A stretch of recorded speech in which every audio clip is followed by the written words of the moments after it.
If you are in the market for easy laughs, you learn that two well-tried ways are either to trip up a cliché or take things absolutely literally. Terry Pratchett.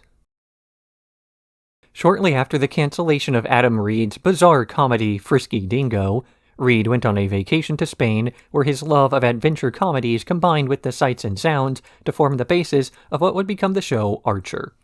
Though to say that there was any singular inspiration for the series would be a bit misleading, as the show borrows from so many disparate genre conventions and settings so as to best facilitate whatever joke or plotline the writing staff, many of whom were carried over from the previous show, saw best fit. The result is an amalgamation of spy tropes ranging from World War II thrillers to Cold War conventions, all the way to the ironic post-trope era where these sorts of things stopped being relevant, what with there not being a Soviet Union to serve as a simple boogeyman for patriotic American heroes to fight. At least not while taking a moral high ground. Many comic book and action flick fans were starting to question the morality of a genre where the good guys were more threatening than the bad guys, as we stopped seeing three-letter agencies as protagonists in favor of plucky, young, rebellious types fighting against these empires. So Archer takes a genre that was fast becoming a historical artifact and gives it one last kick in the rear as it was on its way out, borrowing as much from the more recent satirical takes on spy thrillers like Austin Powers as it did from the prototypes of the genre, dating as far back as the late 19th century in Sherlock Holmes or Monsieur Lecoq. The result is a TV show that wears these inspirations on its sleeves, as well as a knowledge of the context in which it was created, constantly referencing pop culture in such rapid succession that it eventually runs out of obscure tidbits to poke fun at and circles around to being a parody of itself. And man, does it parody itself. The show's humor is, in part, derived from references to lines that occurred earlier in the episode, earlier in the same scene, to earlier in the season, earlier in the show, and even in its predecessor, Frisky Dingo. In this way, it builds up its own hype, to become endlessly quotable, the snappy dialogue whipping back and forth from crass and crude to witty and intelligent, so as to blur those lines completely. This retrospective will be split up into individual episode retrospectives, themselves split into a recap and review section. The recap will cover the plot of the episode in plain terms, while review puts the plot in the larger context of the show itself, the character arcs, inspirations, and cultural impact, so basically anything I couldn't find another place for. Also, Archer as a show deals with a lot of adult themes, including violence, drug abuse, sexual content, firearms, and various flavors of bigotry ranging from modern prejudices to the hopelessly outdated. While I do sanitize my language for a better listening experience, I also have no intention of straying away from these topics so as to better cover the show. As such, listener discretion is advised. Mole Hunt. After showing up late to work due to a dog-related emergency, Archer triumphs around the office before being called in to speak with the head of ISIS, the International Secret Intelligence Service, Mallory, who is also his mother. Archer is chided for his extravagant expense account and told to clear up all of his debts with Cyril Figgis, the head of accounting, who is in a relationship with Lana Kane, Archer's ex and co-agent. But his attempts to bribe Carol Tunt, Mallory's secretary, and convince Pam Poovey, the head of HR, that there's a mole he has to investigate wind up as failures, so he simply breaks into the office after hours instead. But unbeknownst to Archer, a disgruntled employee named Kraminski has heard through Pam's proclivity to spread rumors that ISIS has a mole, and, being the mole, also breaks in to steal as much money as he can before fleeing the country. He encounters Archer hacking into the computers and forces him to transfer money from his own account to fund the escape, before taking the agent hostage. But Lana got an alert that ISIS had been broken into and rushes in to save the day, almost letting the mole escape when she gets into an argument over Archer's man-child tendencies that winds up with a standoff, where Mallory is taken hostage. But when Archer becomes aroused at the thought of his mother dying, Kraminski is taken off guard enough that Archer can shoot him, his outstanding balance being blamed on the now-dead infiltrator, as Mallory wonders why she never knew about the mole in the first place due to her relationship with the head of the KGB. The only real way to do a Mole Hunt episode in this way is to make it the first one of the show. Otherwise you run the risk of either A, introducing a new character the audience is obviously going to expect, or B, removing a persistent character from the show. By placing a mole hunt first, the audience doesn't know who to suspect unless they paid very close attention to the opening credits and simply matched the voice cast or silhouettes. But it also allows Archer to go through the organization one by one, to give brief introductions to the whole cast, not as he eliminates them from the suspect list, but instead tries to bribe and or threaten them into compliance. In doing so, each person then explains why they have no interest in assisting him, not so much because they're diligent employees who strongly value loyalty to their job or country or whatever, but because they have some reason to just not like the guy. Archer is the protagonist of the show, in case the title screen didn't clue you in, but he's far from the good guy. In fact, you would be hard-pressed to find anyone who can unequivocally be considered the good guy of the show. Yet far from the gritty moral grayness that usually associates itself with that sentence, where anti-heroes go on crime sprees and there's a sense of pervading nihilism, Archer instead paints the super spies and shadowy boards of spy thrillers as people. We're all morally gray, but not in a cool way. Instead, a very mundane civilian kind of pettiness that defines humanity, much more than some grand philosophical idea of human nature. Training Day. After Archer drunkenly incapacitates a threat during a party, Mallory becomes concerned over the fact that Lana is suddenly into him again. So she makes a plan to turn Cyril into a Black Ops field agent so Lana will like him more, and Archer himself is the one training him. But Archer's on to his mother's scheme and is not happy about the training, less so because Lana herself is suspicious of something that's up because she is not need to know on the mission. Archer's training of Cyril is brief as he really doesn't want to do it, but he does call Trinette, one of his usual call girls, over to assist alongside Woodhouse. But during an exercise, Trinette shoves Cyril for using her as a human shield and her hand pricks a poison pen, causing her to fall to the floor. Now panicking that he killed a hooker and went behind Lana's back in the process, Cyril and Archer rush to dispose of the body, though Cyril starts to suspect that this was Archer's plan all along. Though before he can ponder this longer, a mystery car opens fire on them, revealed as Lana, who's been tracking her new boyfriend since early in their relationship. He ends up telling her the truth, and Trinette wakes up in Archer's trunk. Back at ISIS, Carol, who legally changed her name, and Pam work with an incapacitated Mallory to fix up their health plans to something more beneficial, while Mallory reveals the real reason she doesn't want Archer dating Lana. Lana is a Black Ops field agent, like Mallory used to be. A lot of Archer's personality can be explained through his relationship with his mother, Mallory, or rather, through his lack of one. She never seems to take a large interest in anything that he does until it concerns her. Then she flips from unconcerned to overbearing as she micromanages his decisions in life to best fit what it is that she wants. Naturally, Archer is not going to be so concerned with the opinions and feelings of a person who's unconcerned with his, and so he pushes back against whatever it is Mallory tells him to do. Or rather, he is concerned because you have to show some concern to so overtly disregard him. It's not that Archer doesn't care about Mallory and vice versa, is that he wants it to look like he doesn't care. So Archer lives his life dangerously, getting drunk and blabbing about being a secret agent because he wants to get caught and put into a worse position to fight his way out of. He's reckless as a way of living his life opposite to the way he's forced to. If Mallory wants him to behave, then he'll blow something up. This ends up tying into why Mallory is so concerned, though. Her beliefs about Lana are justified by her fear of the life she has behind her. Being a former Black Ops agent, Mallory is aware that this life of danger is not all it's cracked up to be, even though it's all she knows. And so, in trying to push her son away from that loose lifestyle, she ends up pulling him in even more.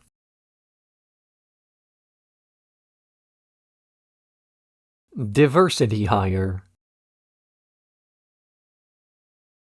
Due to Archer blowing the covers of various ethnic infiltrators, ISIS needs to hire a less monochromatic agent to continue to receive certain tax incentives, and Mallory has found Conway Stern, a black Jew who fits the bill perfectly. Archer immediately becomes concerned over the potential affair between his mother and Conway, and Lana has the more legitimate concern that Conway may not have passed a background check, and she gets suspended for her investigation and lack of faith in Mallory. These concerns persist when Conway announces that the inventor of a stealth submarine is planning on selling the schematics to the Cubans, and he plans on using Archer as a substitute for the man's Cuban contact so he can take the plans first. Archer ends up getting these plans only to be surrounded by a hit squad, but Conway saves his life, absolving himself of any concerns about his loyalty. That is, until Conway reveals that he really was a double agent all along, and he's actually going to sell the plans to the Chinese. But Lana, having followed Archer on his mission, steps in at the last moment to retrieve the plans by grappling them out of Conway's hand, removing it in the process, and she gets rewarded for her efforts by having the suspension removed. Back at the office, Cyril and Pam fight over a corner office that Mallory ends up taking for herself, while Cristal, another name change, tries to seduce Conway. As much as I mentioned Mallory being possessive of Archer's life choices in the previous episode, Archer is just as possessive of his mother's life choices too. He tries to micromanage her life from the outside, directly confronting Conway not for sleeping with his mom, but for the possibility that he might have. He lacks the same subtlety that Mallory uses in her control over other people, but this does keep his methodology consistent with his methods of spycraft. Shoot first, answer questions later. Funnily enough, when Archer finally learns that Conway didn't have any sort of intimate relationship with Mallory, he's immediately okay with the guy. And this is after being stabbed in the back, literally, showing that his judgment of character has less to do with political affiliations and more so with how their actions affect him personally. Lana, too, is possessive over the things that she values most. In this case, not her relationship to a specific person, but her own power fantasy as the head of everything. When Conway shows up and immediately starts to take over her jobs, she's threatened as the position of number one spy starts to slip away from her grasp. This is in part why she resents Archer so much. He's the number one spy, but only through nepotism, getting the best jobs because his mother runs the place. But by dating him, she gets to exert some control over him, pulling this power away from Mallory and getting a one-up on her after all.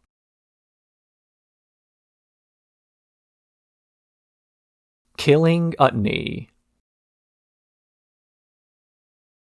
The intelligence chairman of the UN, Torvald Utne, is invited to a dinner party by Mallory, who's hoping to use the party to create an artificial attack on his life that ISIS agents can stop, so she can use the event as leverage to get a lucrative UN contract. She hires the duo of Manny and Uta to fake the assassination attempt, unaware that the head of the KGB has also hired the duo to assassinate the guy for real. The party starts, and Utne is disgusted by the lack of professionalism from ISIS, until Archer's date, Elka, who he assumes is a call girl, arrives and begins to flatter him. But Elka is actually a second assassin, also hired by the KGB to be thorough, so Manny and Uta change their plans to kill both potential targets by poisoning all the food. When their plan goes off, Elka is the first and only to die, prompting Utne to declare that ISIS will not get the contract after all, only for the assassins to shoot him before escaping. After piecing together what happened, incorrectly as Mallory assumes that Elka died of an overdose because she raided her mislabeled medicine cabinet, ISIS makes the best of the situation by dragging the bodies to another business rival's apartment to set them on fire and make her look bad. There have been hints of it before, but this episode introduces interagency conflicts over things like funding and prestige, where the enemy is not some vague fighting force out to destroy democracy, but an internal threat of someone doing the same thing as you, but better. When large government bodies run out of things to fight, they invent new enemies and turn on each other. This is true whether it's the Roman Empire reaching its maximum border size and collapsing into a century of civil wars, or multiple three-letter agencies fighting over a contract with bribery and subterfuge. This is all to say that when all you have is a hammer and you run out of nails, you start to see nails in places where there are none, and if no one else sees these nails, you put some there. We even see Nikolai hiring multiple agents to do the same job, with these agents immediately turning against the people on their own side, as they too are competing for the contract money, with an implication that the quasi-Cold War setting of Archer is meant to reflect an ideological war between capitalist countries and communism. The writers go out of their way to show the flaws in each ideology being rooted in the same causes. People are selfish, and no government system is going to prevent that. Rather than being anti-anything or pro-anything rhetoric, Archer is instead a show about humans.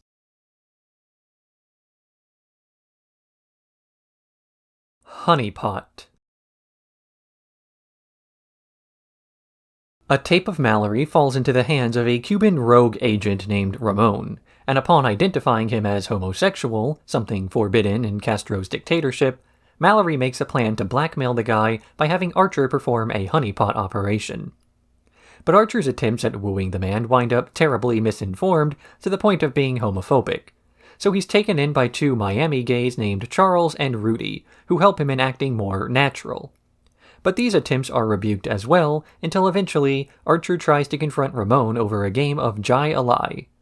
He's knocked out by a serve and wakes up to Ramon revealing he recognized Archer and knew what Mallory was trying to do all along, eventually bonding over their hatred of their own mothers. But Charles and Rudy return, revealing themselves as a Cuban hit squad, and opening fire on the two where the disc is destroyed by Ramon out of his newfound respect for Archer, before they destroy the attack and Mallory's Miami home with the Claymore.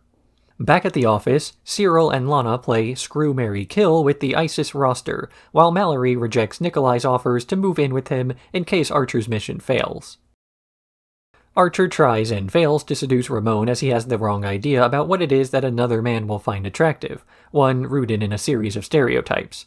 His failure reinforces that these associations still exist, so Charles and Rudy do their best to try to show and not tell Archer that his approach is wrong. Instead of seducing a man like a stereotype, seduce a man like a human being. This also doesn't work because Archer's not a great human being, so he's instead forced to fall back on wagers before finally succeeding in his mission by connecting with the guy on a personal level. They bond over the pressure their parents put on them to succeed, not by their own terms, but by the terms they've misunderstood to be ideal. Archer doesn't seduce Ramon the way his mother was telling him to, he eschewed the honeypot altogether by simply being a good guy for once. Ramon ends up going on the run at the end of the episode, something that would have happened inevitably as more and more hit squads would have followed him to the end of his life. Gay, defector, it doesn't matter. So he opts not to take down Mallory with him, as Mallory is still a mother to a guy like Archer, who would be hit in the crossfire, so to speak. Partially sympathy for Archer, partially sympathy for his own mother, and partially sympathy for men like Charles and Rudy who fight for an ideology that wants them dead because they have bills to pay. There's too much of a human cost to ideological wars, as a person should cost more than an idea.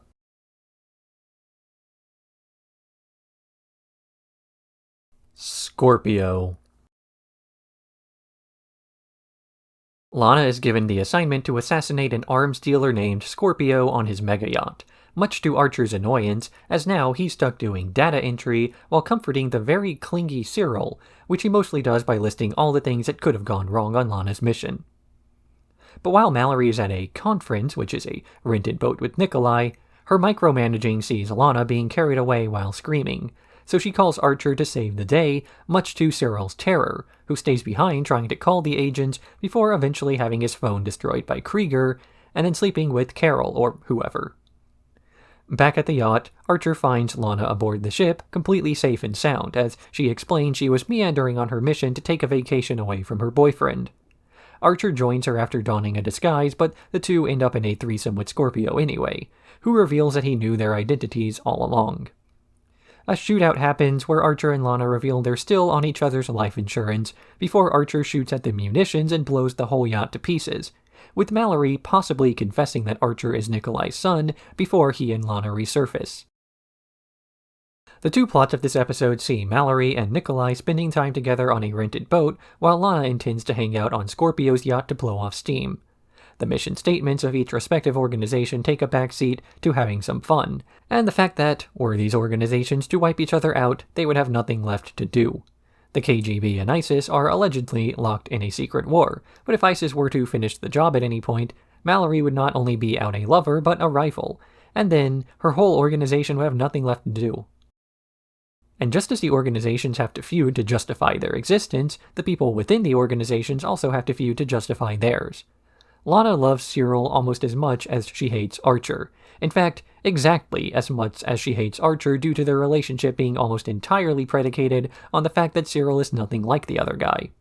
And yet, because Lana is only dating him as an anti-Archer, it means that all the things she expects out of him are construed as opposites, and you can't much pay attention to something's opposite without also understanding the thing itself, much as ISIS cannot continue to operate against the KGB without also understanding the KGB.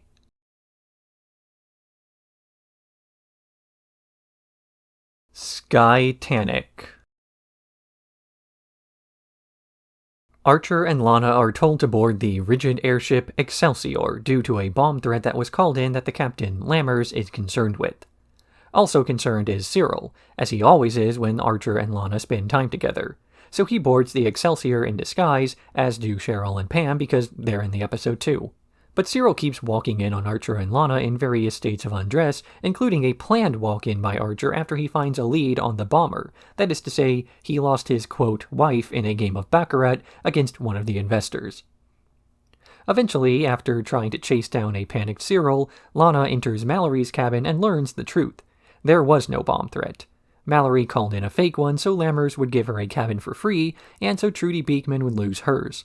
Though there is a bit of irony in the sense that Lammers himself has also planted a bomb because he's concerned about the fact that his whole 401k was in company stock, which is tanking. So he shorted it and plans on bailing via parachute to make his money back. Lana and Archer infighting allows him to get away after Archer shoots the first mate who knew how to disarm it, so they have to call Ray to navigate their defusal.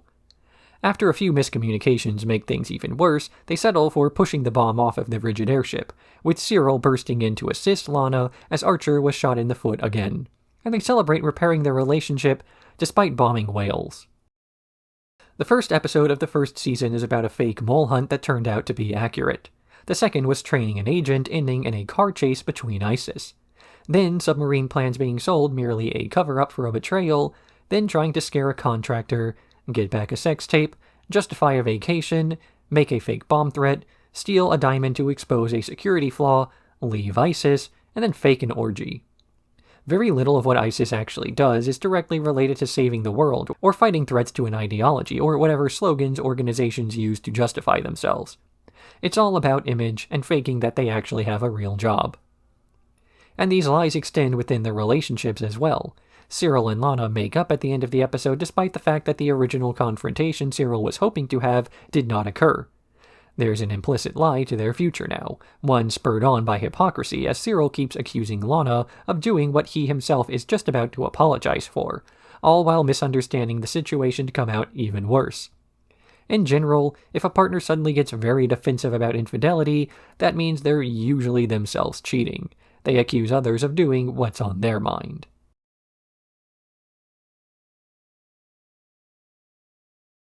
The Rock. Archer and Lana break into a museum to probe their security in order to secure a consultant job, only for this job to go to Odin, a rival agency, instead. So she proposes that Archer and Lana steal the diamond for real to prove Odin's not up for the task. Back at HQ, Cyril has a diamond ring that he's preparing to use to propose to Lana, though the ring is tiny due to costing 2 months of his tiny salary. Enticed by this, Cyril leads the rest of the ISIS office workers in a general strike against management for a cost of living adjustment. They're able to trap Mallory inside of an elevator and shut the power down during negotiations, though she holds out for a while. This breaks when Archer and Lana attempt to infiltrate the museum only for Archer to be blinded by his night vision goggles as Lana calls for an extraction, one that doesn't come because of the strike. So using his diamond to create a satellite computer that can send a helicopter, Cyril and the rest are able to make a makeshift signal that finally sends an extraction team, with the cost of living adjustment for the drones coming out of the agent's bonuses. The idea of focusing on the office comedy aspects of secret agent work is central to the show Archer, and in the process, many of the cast who would normally be background characters are elevated to the status of recurring. But they don't really get exciting jobs to do that would get action movies made about them, so their lives are brushed away and work dismissed as unimportant. Like any bad boss, Mallory spends considerable effort trying to ensure the people who she's underpaying not only don't look important, but don't feel important either. If she can make them think they're useless, they'll accept being paid useless person wages. But what gives this whole strike a sense of irony later is that most of these side characters were not, in fact, useful, not so much to the missions ISIS took part in, but to the series as a whole. As the show goes on, people like Cheryl and Pam and even Cyril start to get upgrades to their immediate usefulness in the show to justify their continued inclusion in plot lines, as they can only sneak aboard a ship so many times, and they do sneak aboard so many times in the future. But the rest of the cast is indeed consistent of background characters who ultimately fall by the wayside as the main cast expands, but only slightly.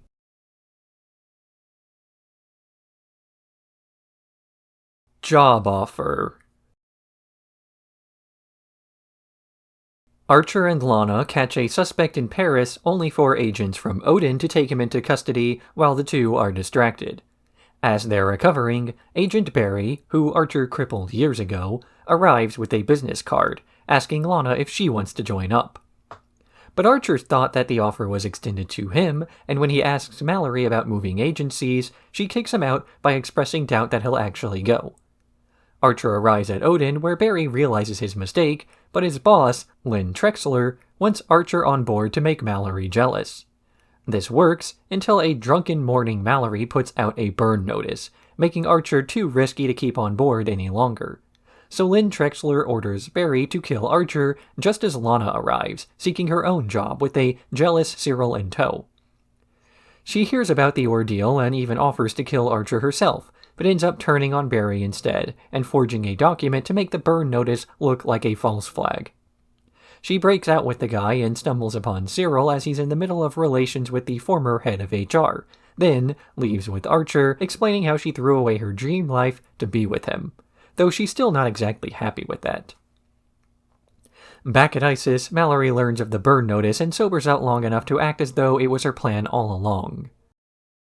Lana has the opportunity to make a play for a better pay, a better office, nicer co-workers, and a significantly higher level of respect by joining up with Odin, but she turns it all down when she discovers that she'll have to kill Archer to get any of it.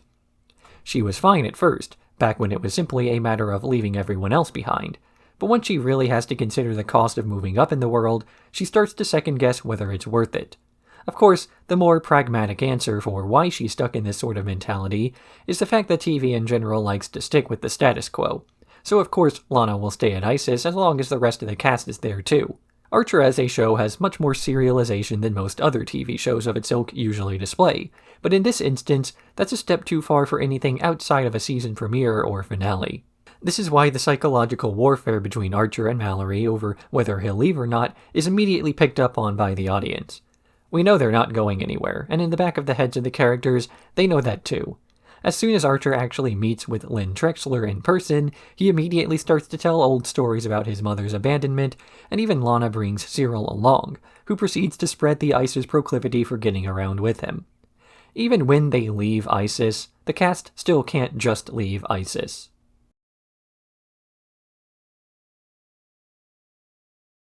Dial M for Mother. The episode begins with Archer breaking into his mother's home with a hatchet before cutting to the past, where a new anti-fraternization policy has been implemented in ISIS going into effect over the weekend. This policy is in reaction to Cyril's serial cheating, as well as, to a lesser extent, Archer's, which also prompts Lana to get back at Cyril one last time by calling the men of the office to engage in intercourse with her on Cyril's desk, though her actual plan is to simply have them pay her to claim they did the deed for bragging rights. Meanwhile, Archer is roaming the streets in a daze after having an argument with Mallory over the fact that she doesn't know who his father is, and the story that he knew growing up was a lie. He's then kidnapped by Manny and Utne, who perform some elective brain surgery to plant a Soviet mind control chip in his brain to turn him into a double agent. But this chip barely works and reacts poorly to a cell phone signal, causing Archer to instead fly into a murderous rampage to go after his mom. Mallory makes him a grilled cheese and then shoots him when he goes mad again, and as she stops the bleeding, they have a discussion that, regardless of who Archer's father really is, they for sure know his mother. Archer and Mallory's relationship can, in the best possible terms, be explained as incredibly toxic. Neither person treats another one well, nor can they really be assumed to treat one another well based on what they deserve. That is to say, they treat each other the way they've been treated in the past. It's hard to picture either person improving for long enough to reverse this trend, but there's still some small comfort to be taken in the fact that, at the end of it all, they really do still care enough about one another. Not enough to improve themselves, but at least to not outright go no contact, or worse. Even the worst people in the world are still people, and it's not as if a person can ever truly be heartless just as much as a person can ever truly be perfect. So relationships in this way are often about the things that two people share, things that might have happened in the past but still happen nonetheless. This is why Nikolai's attempts to kidnap Archer away from Mallory are still viewed by the narrative as a cruel thing to do, because the fact of whether Nikolai really is Archer's father is totally irrelevant compared to the fact that he's done next to nothing for the boy his whole life, only trying to get closer to spite a scorned ex-lover, rather than to repair the relationship.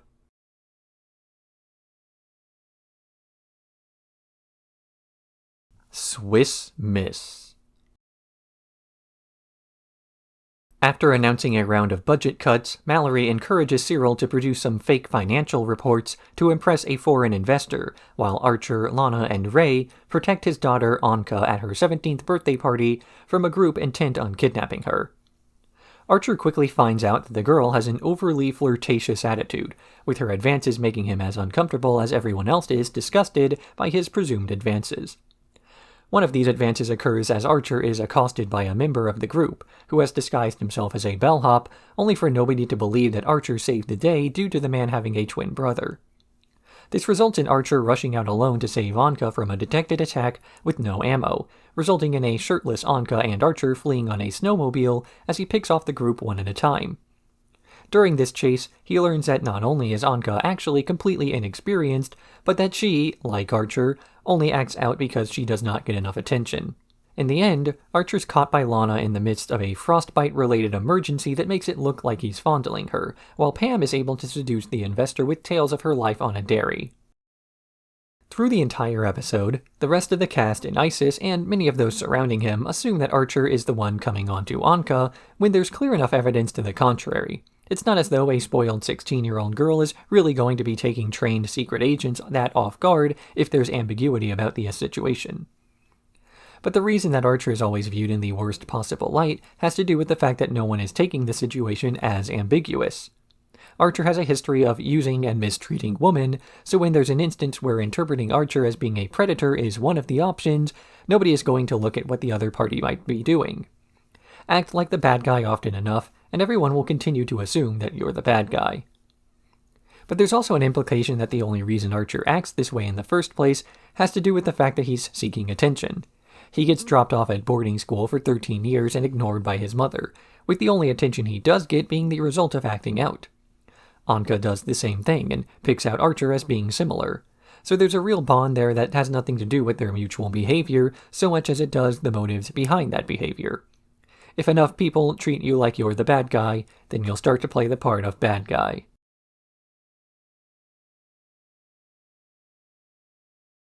A going concern. Mallory privately announces her intentions to sell ISIS to Lynn Trexler after her retirement account winds up being lost to a Ponzi scheme. Cheryl overhears this and spreads the news to the rest of the employees, who then come up with a plan to stop her from going through with the deal, made more complicated by the fact that attached to the sale is a marriage between Lynn and Mallory. So Archer breaks into his mother's desk and finds, among other things, the Soviet mind control chip that was recently removed from his head, so they can lure Lynn into Krieger's laboratory for surgery. In spite of the doctor accidentally dosing himself, he's still able to perform the operation, resulting in the head of Odin hating Mallory and loving lettuce. Meanwhile, Lana tries to cope with the fact that Barry's offer from last season is back on the table with the bonus: if she sleeps with him, she'll be head of Odin's American division. But when she and Barry are locked in a mainframe during Archer's surgery scheme, she ends up realizing how little she actually wants to sell out for her dreams. Everybody working at ISIS seems to hate each other, and yet for all of the bad blood shared between the cast, they all still have a vested interest in keeping their workplace alive. And while part of this has to do with the appeal of a steady paycheck, they also seem to be interested in keeping their workplace intact as well. It's only Lana who feels the need to try to settle into her new potential role with Odin. No one else is out there trying to prove to Barry or Lynn that they're worth keeping around after the merger. It's all about maintaining the status quo, even if they have to fry a man's brain to do so. And a large part of this is due to Archer taking on a leading role in the scheme to turn Lynn Trexler away from Mallory. It's his mother and his feelings about her that lies at the center of this whole operation. He himself is hardly at risk of losing anything if ISIS goes under, as he's still talented and highly paid on top of that. Trexler even offered Archer a job last season and only turned him away due to a now-defunct burn notice. If getting a nepotism position from his mother was his strategy before, then it should be even easier to obtain one from a combination of both parents. But some things are not worth the cost to get them, even if the end result is so much better. Even Lana starts to change her mind on her arrangement with Barry after realizing again that she'd rather work her way up on her own merit instead of stooping to the level of Archer by using nepotism or non-work related talents to get there.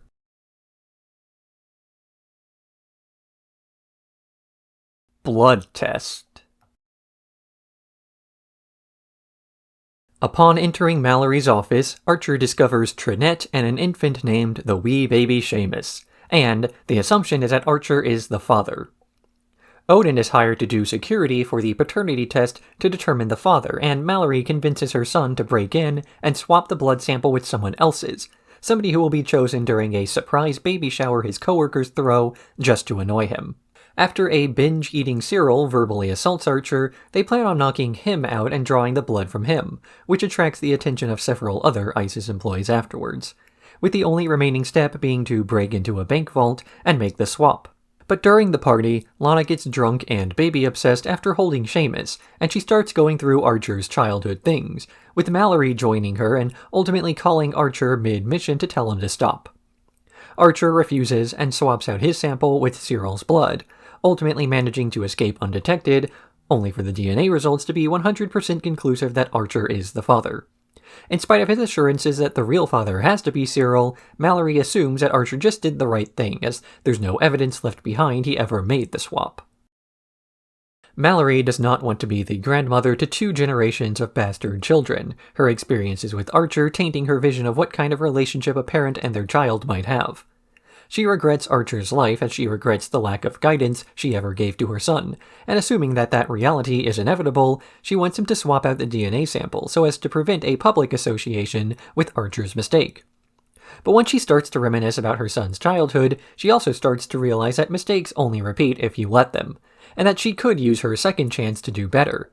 After all, people rarely make mistakes twice, at least in Mallory's head.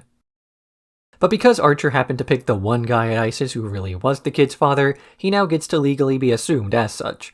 And Mallory, given the state she was last in, assumes that he had the same change of heart as herself, something that Lana's hoping for too, as she starts to regret that she never made more out of her time with Archer. There's a sunken cost fallacy associated with lost years after a bad relationship, where people will feel regret over not having spent their time better, whether it's losing a job with no long-term skills to show for it, or a relationship that got you nothing but trust issues.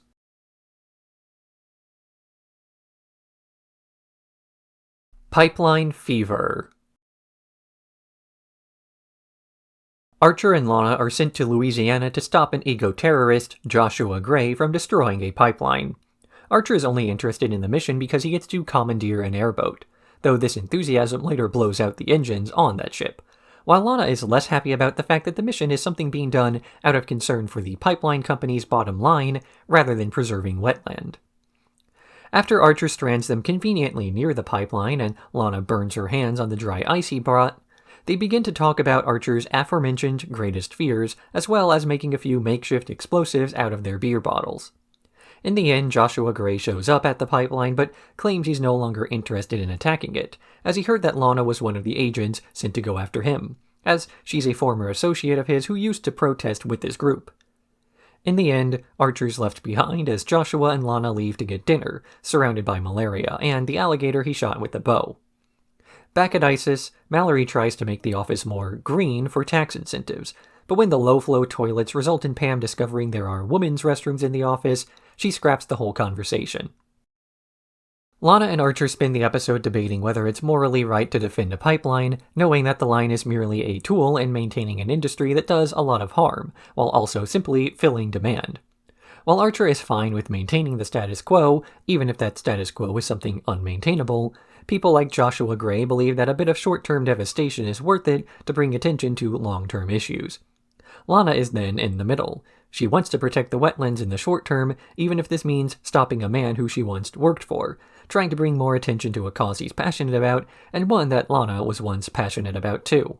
But all of this passion burns out in the face of overwhelming desire to get some short-term convenience, even if it's a choice between a dried-up river and paved-over wetlands in 30 years, or paying slightly less for gas today. Few people end up choosing the option that has a less immediate result, and so more demand creates a bigger problem with small-scale actions by individuals having a smaller and smaller relative effect. And while environmental concerns over the last few decades have markedly improved, just consider air quality indexes over the last century, the sheer pushback to these policies by the climate procrastinators of the world might just cause some very passionate people to get desk jobs instead.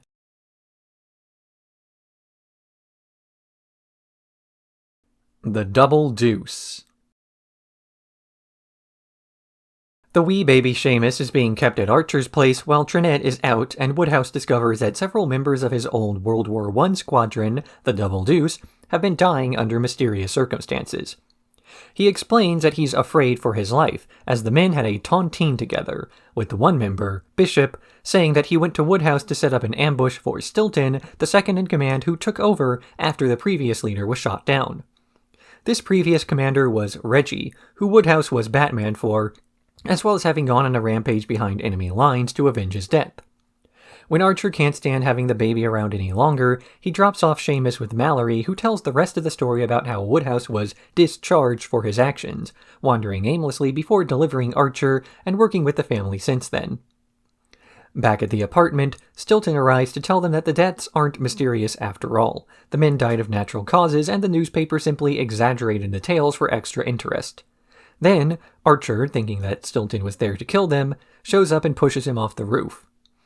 Back at ISIS, the rest of the employees start a tontine of their own as they piece together how death-prone field agents are. Woodhouse's backstory is revealed in this episode, that he was a Batman to a fighter pilot during the Great War, with Reggie being implied as a single-target crush going both ways. This true bond of brotherhood and friendship is what motivated him to keep going through a desperate time, as indicated by his absolute loss of control when he lost the man who was dear to him. Others in his squadron reacted similarly, with Stilton refusing to retrieve a downed pilot, not so much because he didn't care for his former CO, but because he was too tired of bloodshed that he felt it prudent not to pursue more, an action that, in the present, he feels bad for. But Woodhouse's loss also helps to explain the personality of Archer's personal butler. Reggie meant everything to him, resulting in the man going totally wayward after losing him. With nothing left to lose and seemingly nothing to gain, he wound up finding some small purpose in life by working alongside the Archer family for many years. The fact that he finds so little meaning in life meshes well, or at least conveniently, for Archer, who shares a similarly nihilistic outlook on life. A man with no motivation and a man with no morals is the partnership of the two men, and thus we now know why Woodhouse puts up with so much abuse, because he has no personal value without Reggie.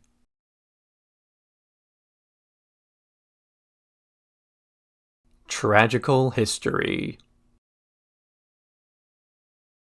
After missing terribly at darts and being made fun of for it, Cyril is approached by a man who introduces himself as Spelvin, with an offer to inject a computer virus into the ISIS mainframe so he can fix the issue and be a hero.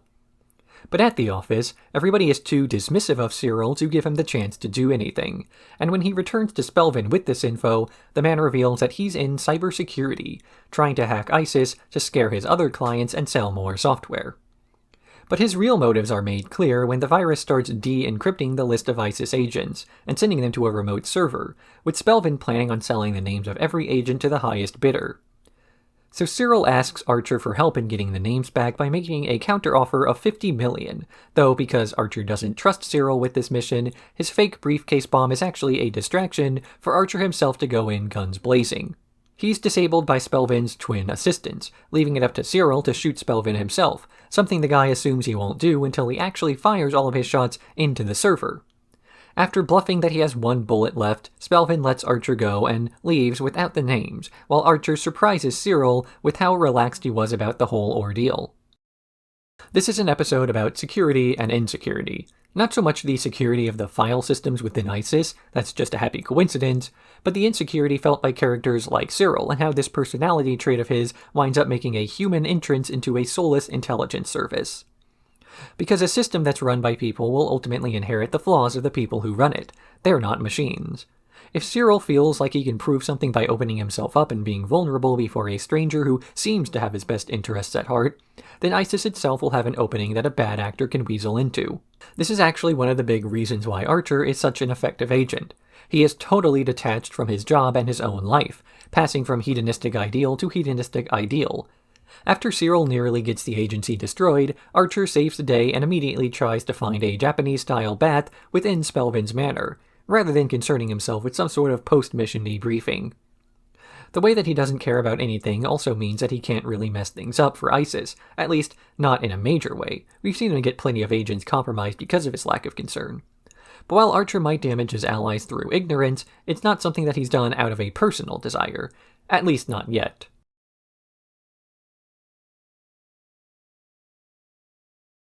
Movie star.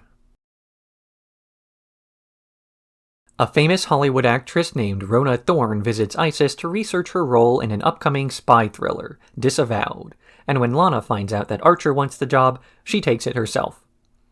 Rona and Lana spend some time together as the actress helps Lana a bit with her insecurities while the two blow off Archer by deafening him with gunfire.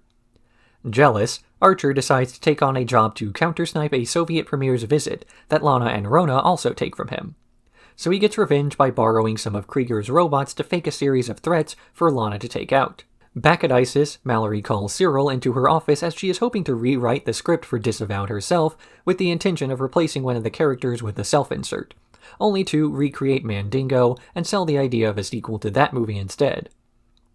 Pam stole Rona's journal to learn more about her, so Cheryl and Ray team up with her to break into the actress's penthouse and return it before she notices. But while on the roof, Rona notices someone in her house and takes the gun from Lana by drugging her with tetrodotoxin, also paralyzing Archer this way as she finishes off the assassination herself so that she can retire from being a Russian sleeper agent to work in Soviet film.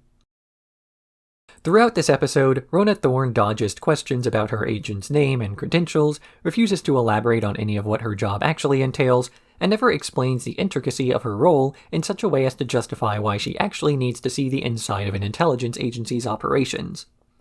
And the reason that she's able to get around all of these security measures is purely out of being surface-level kind to the people around her, hiding her personality behind a bit of blonde ditziness while telling people what they want to hear. This is actually a common form of behavior among celebrities, using an obfuscated lack of connection to the real world to get away with hiding parts of themselves from it, the only real privacy they can get. In this instance, a defense mechanism against paparazzi is used to defend against a similarly invasive intelligence agency. Telling people what they want to hear is the other part of Thorne's plan, by distracting people with their own insecurities in such a way that they don't accuse her of being toxic because she's just trying to help. You're less likely to think about another person if you're busy thinking about yourself, so she is able to let a lot of her more suspicious behaviors go under the radar, as she's never the focus of anyone's investigations. People don't even consider an ulterior motive, because that requires thoughts beyond vapidity.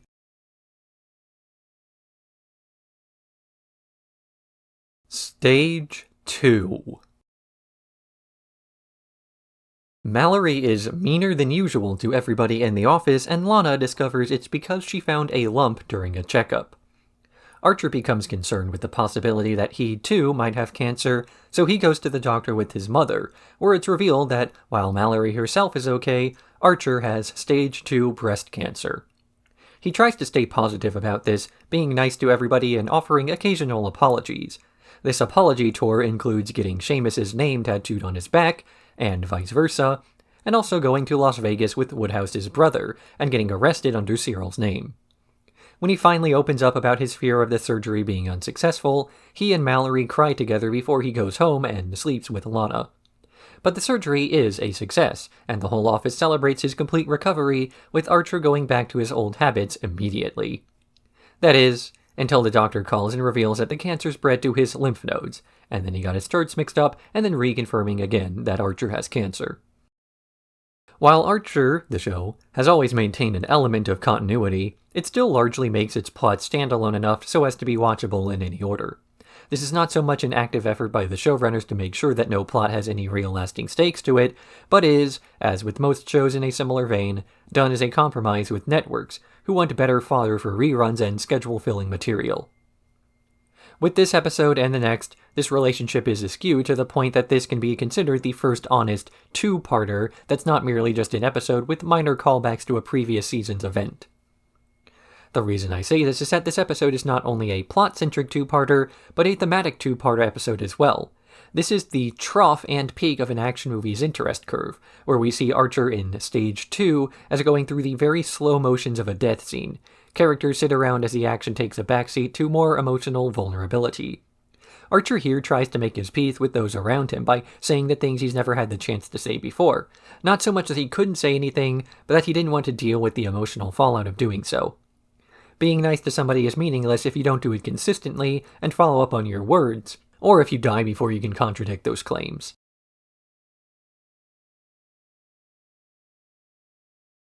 Placebo Effect. Krieger is suspicious of the fact that Archer is having very few side effects from his cancer treatment, and after testing, confirms that the drugs are mostly placebo. Enraged, Archer goes on a self-described rampage, involving threatening or outright killing his way from the pharmacist to a warehouse owned by the Irish mob, where he's finally able to get his chemo drugs, which he takes immediately. This then causes him to be violently ill, which means Lana does a lot of his rampaging for him, until they're ultimately able to extract the information about the head of the mob's location with a strategically placed grenade. He finds Delaney, and, remembering his conversation with the deceased Ruth, who died without her meds, he kills the man, then makes the rest of ISIS watch his rampage movie for months as he recovers. As Archer is out, Cyril starts to investigate Krieger as his backstory doesn't add up, eventually accusing the scientist of being one of the boys from Brazil, only for Mallory to say that she knew all along who he might be, and who he might be a genetic clone of. The thematic end to the two-parter, this shows us the other side of action flicks that Archer parodies so much. It does so in a way that backs up the parody aspect of spy parody beyond simply calling oneself that. To make a parody of a work, you have to have a decent understanding of that work that borders, if not surpasses, respect. You can't simply make fun of the surface-level tropes it displays all the time while making the parody appear good-natured. With no understanding of why the source material was beloved, your parody comes across as insincere, or worse, trend-chasing. So by not being just a stylistic parody, but a thematic one as well, Archer proves that if they show with a keen interest in deconstructing spy thrillers for a purpose instead of merely seeing senseless literary violence. Archer goes on a rampage in this episode, fighting through mooks with threats of violence as he becomes a more embittered person, and simultaneously more frail.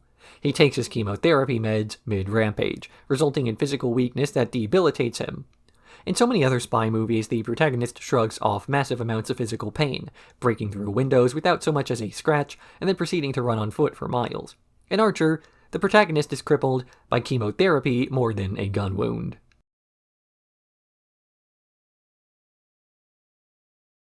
El Secuestro. Kidnappers take Pam, thinking that she's Cheryl due to the latter constantly shouting her name. And when Mallory finds out why, namely that Cheryl is the heiress to a $500 million fortune, she offers ISIS as personal security. Cheryl agrees to this, but only on the condition that they rescue Pam first, because she feels guilty about getting her friend kidnapped, although Pam is doing fine due to having underground boxing experience. ISIS repeatedly fails to trace the call from a combination of budget cuts and cyborg paranoia, though Archer and Ray make an attempt to head out anyway. This is stopped when Cheryl goes missing from her safe room because Cyril kidnapped her due to her owing him money, that he now knows that she's good for, as well as Pam being upset about the paltry ransom offer made by Mallory and assisting the kidnappers into breaking into ISIS. Ultimately, Cyril's kidnapping is revealed by Lana, though the rest of the agents assume that she fake kidnapped herself, until the real culprits show up. After a shootout, Pam kills the last man standing before trying to get her revenge on Mallory, to the disgust of the rest. Archer used to be an office comedy about normal people working at a spy agency, a concept not done purely by looking at drones, but by humanizing the agents themselves, and bringing them down to earth not through little moments of humanity like family or love or passion, but through the more selfish desires that they have. As time goes on, however, the presence of these action set pieces starts to take up more and more screen time, due to being more interesting, as well as not being diametrically opposed to the concept of mundane as one might have imagined. I've mentioned this in the previous season's retrospective, but many of the members of Archer's ancillary cast have done less and less reason to stick around. Not just because the drones filing paperwork don't make up an exciting enough aspect of spy agency work to get old summer flicks made about them, but because the show itself has moved away from the desire to present a mundane examination of office comedy life in favor of ramping up stakes and being more true to the original genre that it parodies. So the drones are less important because the agents are more important, and so to prevent characters like Cheryl, Cyril, and Pam from being left behind, they instead have to get action makeovers, with the overweight head of HR becoming a secret underground bare-knuckle boxing pro, while the ditzy secretary is now a criminally insane heiress to a railroad fortune.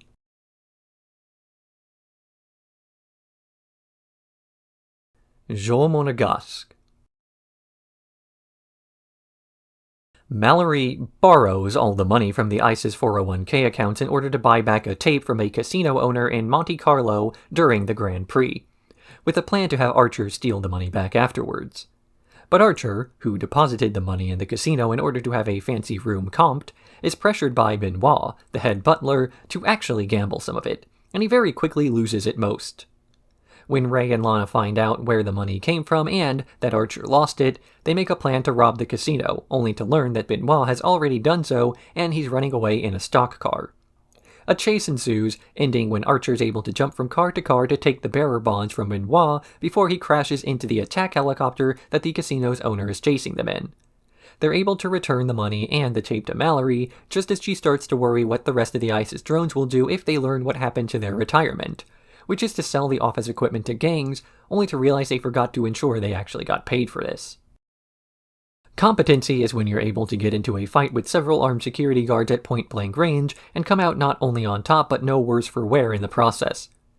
Competency is when you can commandeer a race car and immediately get into a high-speed chase that gets confused as part of the Grand Prix. Competency is when you can don the disguise of an old woman and pull it off convincingly enough to get close to a person doing business with the woman you've disguised as.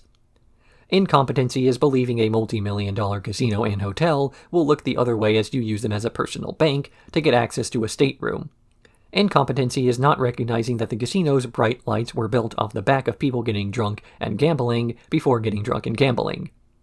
Incompetency is assuming that a bunch of accountants and HR won't realize they've been robbed because you lack the cash to properly make a fake exchange. The characters in Archer are all very competent, incompetent people, and much of the appeal of the show comes from seeing how they manage to screw up very simple things before pulling off the very complex ones. It's a somewhat satisfying feeling of seeing a secret agent who is capable of speaking multiple languages, doing complex physical maneuvers, and living a lifestyle of wealth and luxury, only to then turn around and screw up something you could do yourself. Little failures do more to make a character relatable than big successes.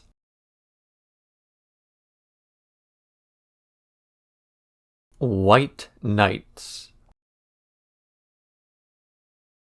Archer commandeers one of Ray's missions overseas in order to personally investigate the rumor that the head of the KGB might be his father, though he is almost immediately captured by Russia when he misses his jump window and is held for a DNA test. A distraught Mallory tries to make a plan to rescue her son, but with Ray still reeling from his head injury and Lana not being able to go undercover in Russia, she's forced to rely on outside assistance to retrieve him, and offers Barry the position. Barry successfully breaks Archer out, who agrees to go with him after learning that Nikolai plans to execute him if he's not his son. But as they're fleeing the military, Archer drops Barry off of a roof again. He flees further, getting his feet cut up before ultimately being caught in an elevator where he's about to be executed by an impromptu firing squad. Then a blonde agent named Katya saves his life, requesting that he takes her back to America with him. Back at ISIS, Mallory is horrified to learn that her son was captured, though she celebrates upon learning that the actual man captured was Barry. Through the show up to this point, Archer's primary motivations have always been selfish. That is to say that he only does what personally benefits himself. If he does go on a more overtly ISIS-centric mission, even then it comes down to ensuring that he looks good. Ray points this out at the start of the episode, that Archer never volunteers for missions unless there's something that he can personally gain from doing so, something rarely relevant to the mission itself. If a normal agent did this sort of thing, it would quickly get them excommunicated from their organization, kicked out for being too unpredictable of a variable. But Archer's mother, Mallory, still keeps him around as she, to an extent, empathizes with this desire. Something not shared by Nikolai, who says he can't prevent Archer from being killed after having a shootout with local military police. This is the difference between a mom and a father, as compared to a mother and a dad.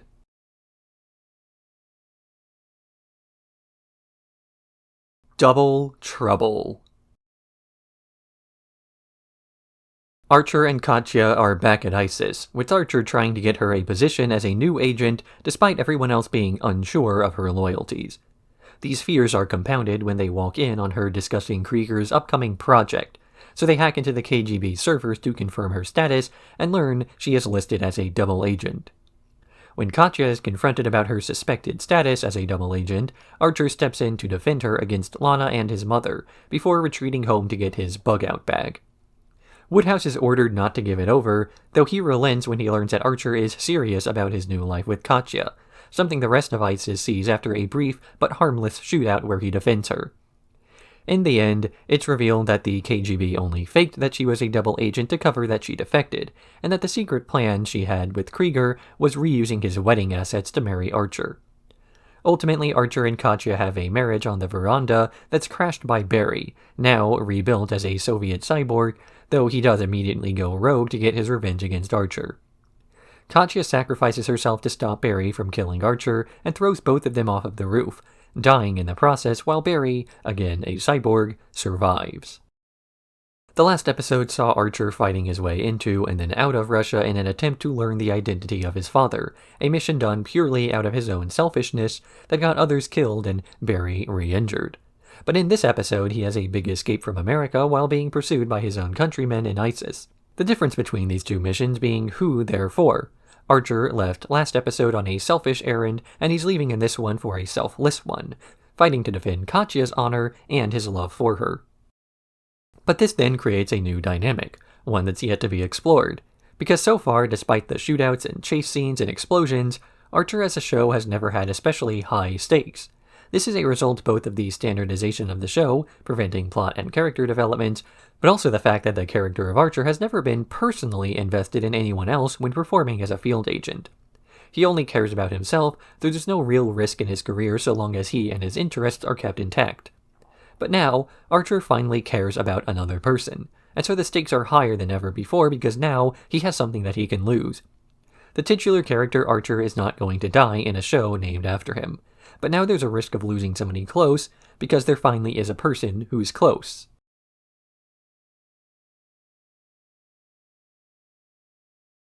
Heart of Archness, Part 1. Despite the best efforts of the remaining ISIS crew, Archer is still nowhere to be found, and they have no leads. Not that anyone is searching especially hard due to things like the company actually being in the black, and the number of harassment complaints being low enough that Pam has nothing to do. But Mallory still wants her son back, so she contracts an ex-ISIS employee named Rip Riley to search for him, and he's found Archer pretending to be a bartender in French Polynesia. Riley accosts him and tries to bring him back home, but Archer plans a ruse to tie him up, only to blow out the engines due to the fact that he doesn't know how to pilot a seaplane. He rescues Riley from the wreckage and sits aboard a raft as the two men bond over how difficult the agent's life is before Riley convinces Archer to go home and quit in person instead of disappearing. But they get captured by pirates who plan on ransoming the men when they suspect that Archer is rich due to all of his gadgets.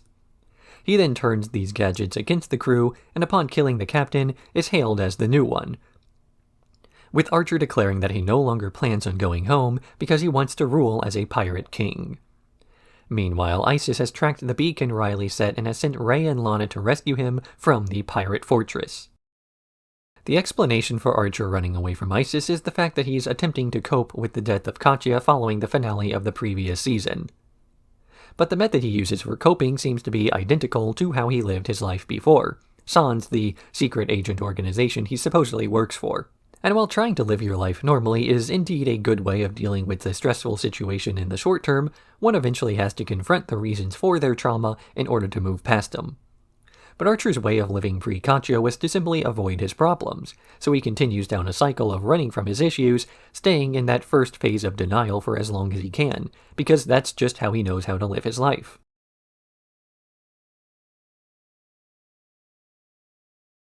Heart of Archness, Part 2. Archer is now living it up as a pirate king, though his management skills are lacking without anyone to pay the pirates and no one to manage the impending HR crisis due to the fact that he also refuses to rob any passing ships. His translator/slave, Noah, informs him that another pirate, Bucky, intends to overthrow him and challenges him to a one-on-one fight. One that Archer wins by simply shooting the challenger. This only enrages the pirates further, and after Archer shoots the only radio because Riley was using it to call ISIS for backup, they get cornered and escape to the cells. Back at ISIS, Mallory is forcing Cyril and Cheryl to stay late to balance the books after Ray and Lana's spending spree, as well as to check on whether the pirates have made a ransom demand. So a tired and drunk Cyril transfers all the money out of ISIS's accounts and into a Swiss bank account. Meanwhile, Lana is arguing with Ray over whether she's still attracted to Archer or not, and after swerving the boat to damage Ray's eye, she ends up talking loudly enough to get them caught, thrown into the same cell as Archer. Archer ran away from ISIS in the first place because he was coping with Katya's death, and because he's decided he's not ready to confront this yet, he continues to live his life as a pirate king to get even further away. The more you distance yourself from your problems, the more you distance yourself from their solutions. But the real issue behind what Archer is doing arises not from his own inability to face the past, but the fact that there are other people who need him to. Mallory is grieving for a son she thinks she might have lost, and so she sends out the rest of the agency to save his life, their futures being too connected to his to possibly let him go. Archer might be able to run away from himself, but he can't run away from the other people in his life, nor can they run from him, as their relationship to their jobs and each other are far too interconnected.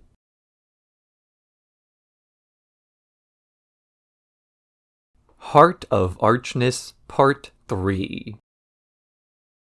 Lana, Ray, Rip Riley, Archer, and Noah are all trying to come up with a way to escape from their cell, while Cyril is trying to come up with a way to find the money he embezzled while drunk.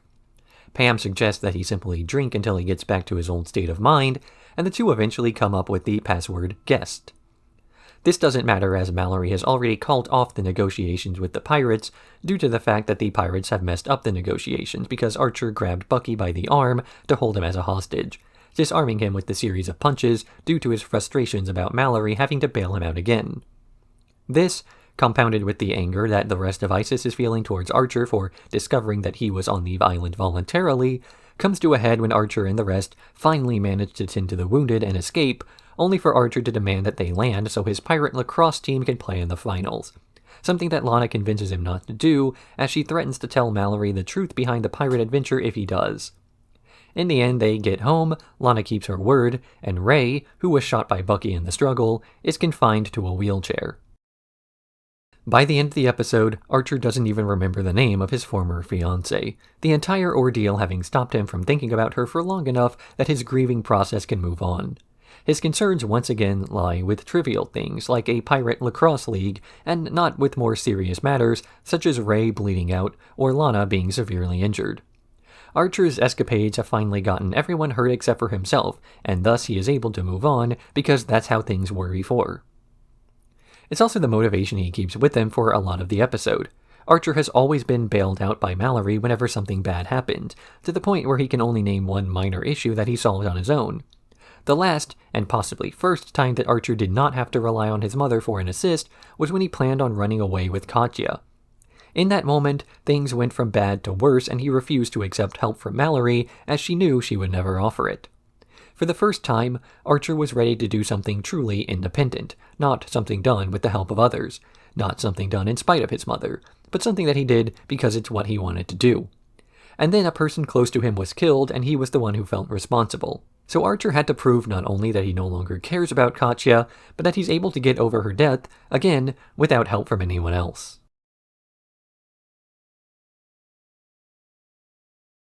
The Man from Jupiter. Archer meets Burt Reynolds at a bar, fawning over the guy for a while until discovering the reason the man is there. He has a date with Mallory Archer. Archer is disgusted by this, something not shared by the rest of ISIS who are equally obsessed with the guy, so he creates a fake note breaking up with Mallory while also kidnapping Burt Reynolds to make it look as though she has been dumped. Mallory breaks into tears over this, so the rest of the agents use Krieger's van to track down Archer, only for the Cuban hit squad hired after the events of Honeypot to confuse Ray as their target and open fire. Archer and his captive Burt Reynolds see this chase happening, so Archer makes a bet with the man, that if Burt can catch up to the chase, he can date Mallory uninterrupted. But if he can't reach them in time, then he has to dump her for real. Burt Reynolds proves that he's got what it takes to not only catch the runaway vans, but to take out the hit squad and save their lives, all while lecturing Archer about the fact that he needs to treat his mother like a woman instead of just a mom. In the end, Archer accepts that Mallory and Reynolds are dating and even offers his blessing before he takes her to a premiere. Archer is a super spy, just like the kind of people we see in the movies. So when Archer meets a movie star who plays heroes that he himself is based upon, he's starstruck by the fame of the man, as he's modeled his entire life off the guy's fictional personas. But as we go through the episode, Burt Reynolds proves that he's not just playing a tough guy on TV, but that he really does live up to that. It almost goes without saying, but a lot of this fanboying comes across as a surrogate affection for a father figure. Archer grew up without a model for what a man ought to be, so he chose Burt Reynolds instead. This is why it was especially shocking to learn that the man really lived up to the hype, not only as a movie star, but as a dad. And among this fatherly advice comes with the humanization of Mallory. A human proves himself to be more than just that, while also informing Archer that his mother's not just a major figure in his life, but the main character of her own. For so long he's viewed other people as accessories to himself, which, in going with the theme of Archer as a movie-like super spy, they essentially are. But because Archer is a show that tries to be realistic, this also comes with the realism of every person in life being a person and not just an archetype. So Archer has to understand that Mallory is not just a character in a TV show that is his life, but a human being with a sense of independence.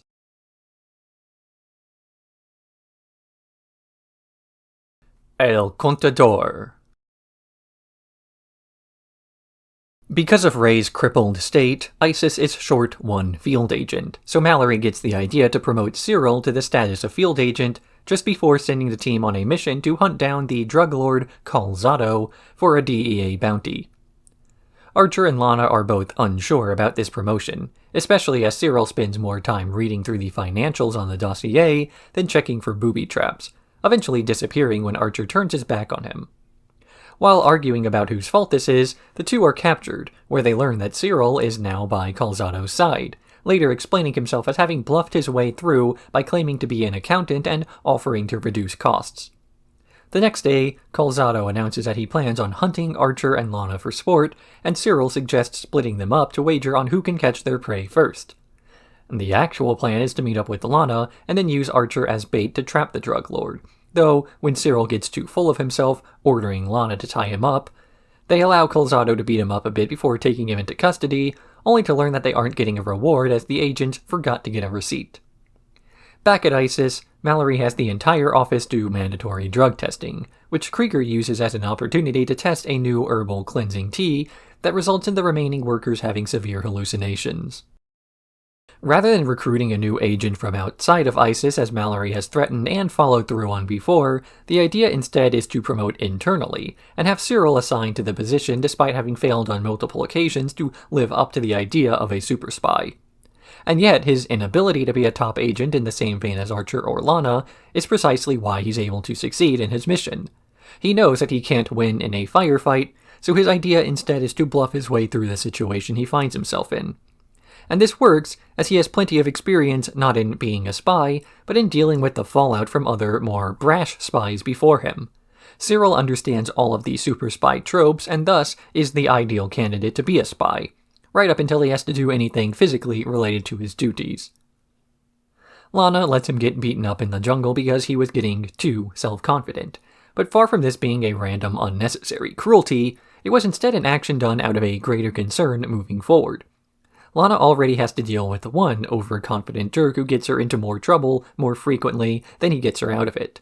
So Cyril believing himself to be a good agent would have made him into a second Archer, ironically, the exact reason Cyril was competent in the first place.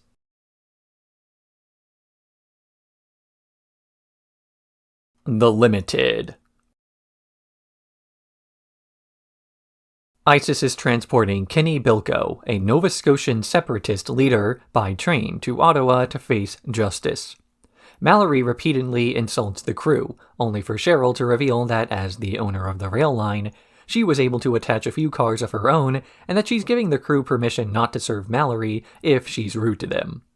Meanwhile, Cyril leaves Kinney unattended to check on the rest of the crew, and he escapes, leaving them to do a sweep of the train, though Archer is actually searching for Babu instead.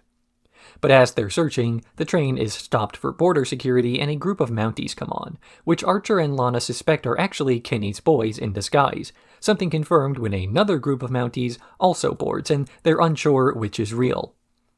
Archer incapacitates them with a grenade and climbs aboard the top of the train to fight Kinney himself, in spite of the non-viability of doing so. In the end, Lana simply pulls the emergency brake and the Canadian police arrive to sort everything out, while also banning ISIS from re-entering Canada. Archer is a show all about stereotypes, not just those revolving around certain types of people, but the stereotypes about the genre itself and archetypes who play roles in the genre. So in this episode, when Archer assumes the Canadians won't have access to firearms, or Mallory calling the help George without realizing that was actually his name, or the train conductor assuming that the rich heiress attaching her cars to the end of the train will make an absurd command, we get all of these moments being played straight by the characters, then subverted in various ways by the narrative. Sure, Canada has responsible gun control laws, but that's not going to stop the police or criminals from accessing them. But on the other hand, yes, Cheryl really is as childish as everyone assumes she's going to be. And this is why these assumptions manage to make good fodder for plot development and writing. It's not about the stereotypes surrounding spy thrillers themselves, but the context in which these stereotypes were created and propagated that defines how seriously they're taken. Like Mallory being able to boss people around when she's the richest one in the room, but not when the room is owned by another person who just doesn't like her. Or Archer prepared for a badass fight on top of a train, only to get shot in the face by all the flying dust that it kicks up.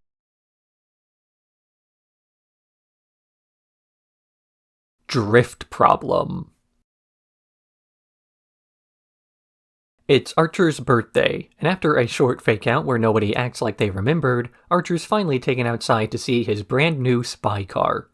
He celebrates the new vehicle for a while, joyriding around the city before remembering an incident where his mother punished him for losing a bike as a child, another birthday gift. So he parks it in a garage and heads home to have Woodhouse clean up the inside.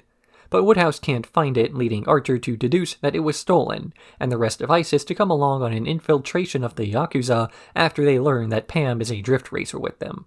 But when Archer's rampage is stopped by the fact that the Japanese don't actually have his car, they wind up being chased out of the docks as Pam drives, and the others shoot, eventually being caught by Mallory, who beat the fact that Archer lost his car out of Cheryl. She reveals that she was the one who took it, as well as having stolen Archer's bike as a kid, and that she sold the car to Mr. Ford, from Frisky Dingo. Mallory's intention behind stealing all of Archer's things is to teach him a lesson on responsibility, or something like that. She never fully explains the reasons behind her actions other than some arbitrary desire to make her son miserable, disguised as helping him. Since Mallory herself is a miserable person, she figures it's justifiable to make others miserable too, whenever they're happy, because she assumes that her state is the default one, and that terrible things happening all the time for no reason is just something that a person ought to get used to. Instead of trying to dream of her own life becoming better, she wants others to sympathize with her life by having theirs become worse. Of course, all of this is subjective.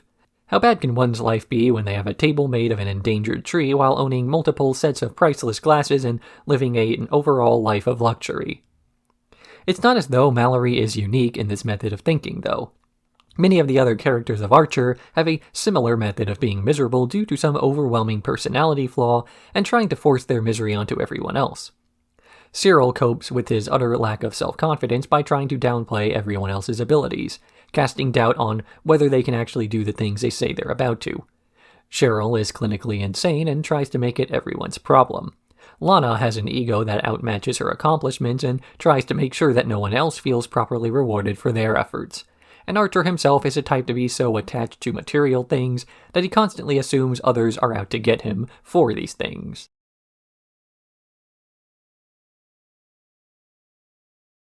Lo Scandalo. Archer and Lana arrive at Mallory's apartment only to find her sitting in a chair across from a dead man, who's strapped to his seat in a rubber suit with 5 bullet holes in his chest. She tries to defend her actions against what it looks like, saying that it was a tryst with the Italian Prime Minister she had been having annually, and men broke into her apartment to kill him. So Archer calls up Krieger, who then calls the rest of ISIS to assist him in dissolving the body in Mallory's bathtub so they can each take a piece of the corpse away and dispose of it in various locations through the city. But when a detective arrives on a tip from an anonymous source, everyone quickly puts together a faux dinner party to explain their presence. After a thorough search, including the bathroom Krieger was working in, the detective finds nothing, much to the relief of Lana, as she was afraid she might have had to kill somebody. As they're leaving her apartment at the end of the night, Lana pieces together the number of bullet holes and holes in Mallory's story, deducing that she intentionally killed the guy, but in such a way that nobody would want to ask follow-up questions. Just as the best way to hide is often in plain sight, the best way to keep a secret can be to tell everyone around you about it. Because most of the time, a secret is only damning if people know it's meant to be a secret in the first place. Mallory doesn't tell anybody about her actual motivations for killing a prime minister, nor does she go into detail about the fact that she did, but she does admit to just enough gross details that no one follows up on them. People assume they have all the relevant details, so they don't ask for any more, assuming again that any additional information would be more of the same. This is also how Krieger operates. By leaving a distinctive odor in the bathroom, he assures that the detective sent to investigate won't pry any further, as there's nothing else to indicate that the odor could be linked to a crime since there was no other evidence. Mallory even calls the police on herself, knowing that having them investigate her first and finding nothing will reduce the odds that they come back later, since there's no need to follow up. They make an assumption and build a new assumption based off that. The people in Mallory's apartment were weird but not dangerous, or so he thinks. There's no need to continue an investigation, especially when one can assume that whatever they get to the bottom of will be irrelevant and disgusting. Mallory understands the intelligence game well. It's not about keeping secrets, but about preventing anybody from investigating those secrets in the first place. Misdirection through audacity.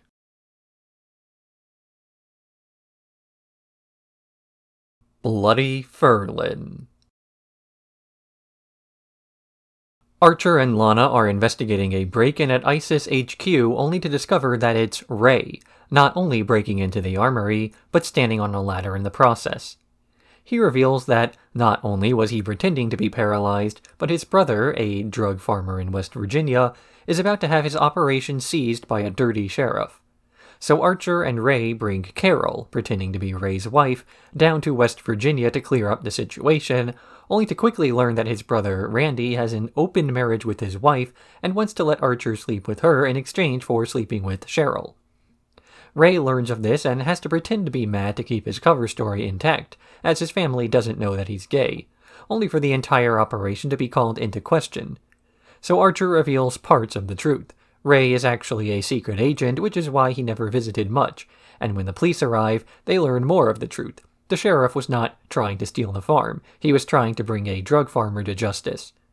So Ray surrenders to the police and the couple are both arrested. Back at ISIS, Lana tries to prevent Mallory from learning about the incident in West Virginia, getting the rest of the agents involved until eventually Pam spills everything. As Archer points out, the plot to this episode is basically just the plot of White Lightning. And being that Archer is a show all about pop culture plots recontextualized and taken to their absolute literal extreme, there's a valid reason to assume that this would be how the episode's plot would play out. But what's also taken to a literal extreme in Archer is the level of realism. They might recreate a shootout from a famous action flick, but then have Archer cover his ears afterwards due to the tinnitus that the shootout gave him. So when it comes to parsing the actual plot of the episode, it makes sense that the police officer would be the law-abiding one and the drug farmer would be the guy lying. Beyond that, this episode is about Ray's relationship to his family, allowing a comparison to be made between the other familial relationship that defines this show between Archer and his mother. By choice, Ray avoids his sibling and his wife as he doesn't believe they would approve of his life choices. Archer already knows his mother doesn't approve of his life choices but does not care. If Ray really didn't care, then not only would he not have bothered to return, but he wouldn't hide the reasons why he left in the first place. That shame can only exist if the source of the shame comes from people whose opinions you value, meaning that as estranged as Ray is from the rest of the Gillettes, he wishes it wasn't so.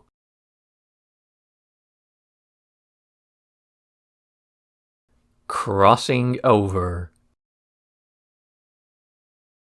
After getting blackout drunk at a funeral, Archer wakes up the following morning with vague memories of the previous evening, only to learn to his horror that the woman he slept with was Pam. He insists that she keep the relationship between them a secret despite repeatedly going back to her again and again. As this is happening, ISIS is in disarray because Nikolai Jakoff, the former head of the KGB, plans on defecting due to Barry taking over. He gives them the name of a sleeper agent inside of New York that the rest of the agents head out to take care of, while Archer stays back and bodyguards/bonds with the man who's possibly his father. But this agent lets slip that Barry has taken over and is possibly feeding Jakoff false information as part of some master plan, though Cyril shoots him before he can reveal any more. So they attempt to rush back to the ISIS safe house in case Barry shows up there, a safe house that is unguarded because Archer is trying to sleep with Pam some more. Barry is in the US, strangling information about the safe house out of Carol and then arriving to blow up the whole place, thus ensuring there is no DNA test to perform and Archer can never find out the identity of his father. Archer has been insulated from his own flaws for so long, in part because he himself has very little that can be lost if and when he does make a mistake. He's effectively guarded from death by the narrative, that there's nothing that can be done to hurt him because he laughs it off no matter what. He's a moral nihilist with no strong worldly attachments, which is why he struggles to empathize with the many people he hurts, like Barry. But once he starts to bond with the man who could have been his father, he finally has this vulnerability, and so there's some leverage to be used against him from a person who doesn't so much want him dead as he wants him hurt. This is compounded by the fact that Archer is mostly responsible for this failure. If Nikolai was killed despite Archer being around to defend him, then he could at least know that he did the best he could for the man. But because he didn't even try due to his lack of discipline, Archer instead has to live with maybe never knowing his father's identity through his own fault. But it's not as though this is exactly true. Mallory was the one who didn't want to put up with Nikolai at her apartment and shoved him off to a safe house instead, not to mention that her moving around so much is the only reason there's ambiguity in the first place. What also contributes to this character's death impact is the fact that the audience itself, according to the showrunners, were simply not that interested in figuring out the identity of Archer's father. It was a mystery that people weren't too keen on solving, as whoever the man was, he wasn't there for the main character. So Nikolai or Lynn Trexler or whoever else, we never got an answer because the audience never wanted one.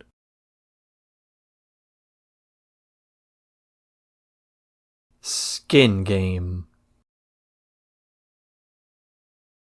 Krieger walks Archer through his laboratory where he shows him his newest project, a resurrected Katya, now alive as a cyborg. Archer is ecstatic to have her back again, hoping to get her a job at ISIS as leverage against the fact that the head of the KGB is the cyborg Barry.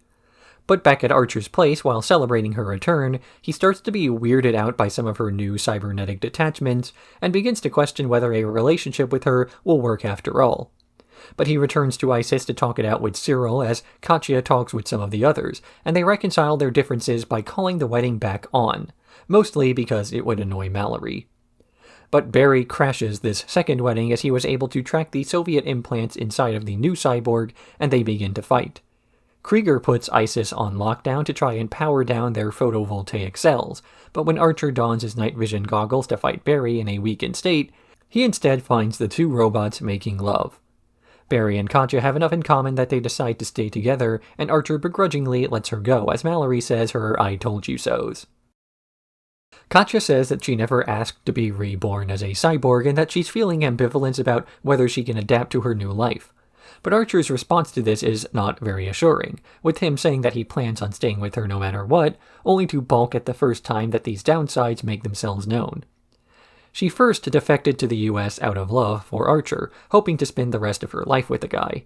But after seeking comfort from the man only to instead find an awkward attempt at evading the subject, the idea starts to fade from her mind as she begins to realize that the honeymoon of their relationship is over before the wedding. So when she meets Barry and starts to fight him, she suddenly finds a man who will empathize with her struggle in a way Archer never could. This is an issue caused by Archer and Katya rushing back into an old relationship, hoping to recapture the feelings that they once had. Those feelings are no longer there because the context has changed, as has Katya, She is no longer a defector leaving a country out of love, but a machine rebuilt and accepted by everyone, but on a conditional basis. That romance is gone, and the people in it have changed, at least some of them. The one person who remained the same throughout everything else was Archer, as he's the type of guy to resist any challenges to the status quo because he insists on being static. All Katya wanted was for Archer to change for her, but between the post-wedding Pirate Lord binge and the continued drinking to excess, she realizes that he has no interest in doing so.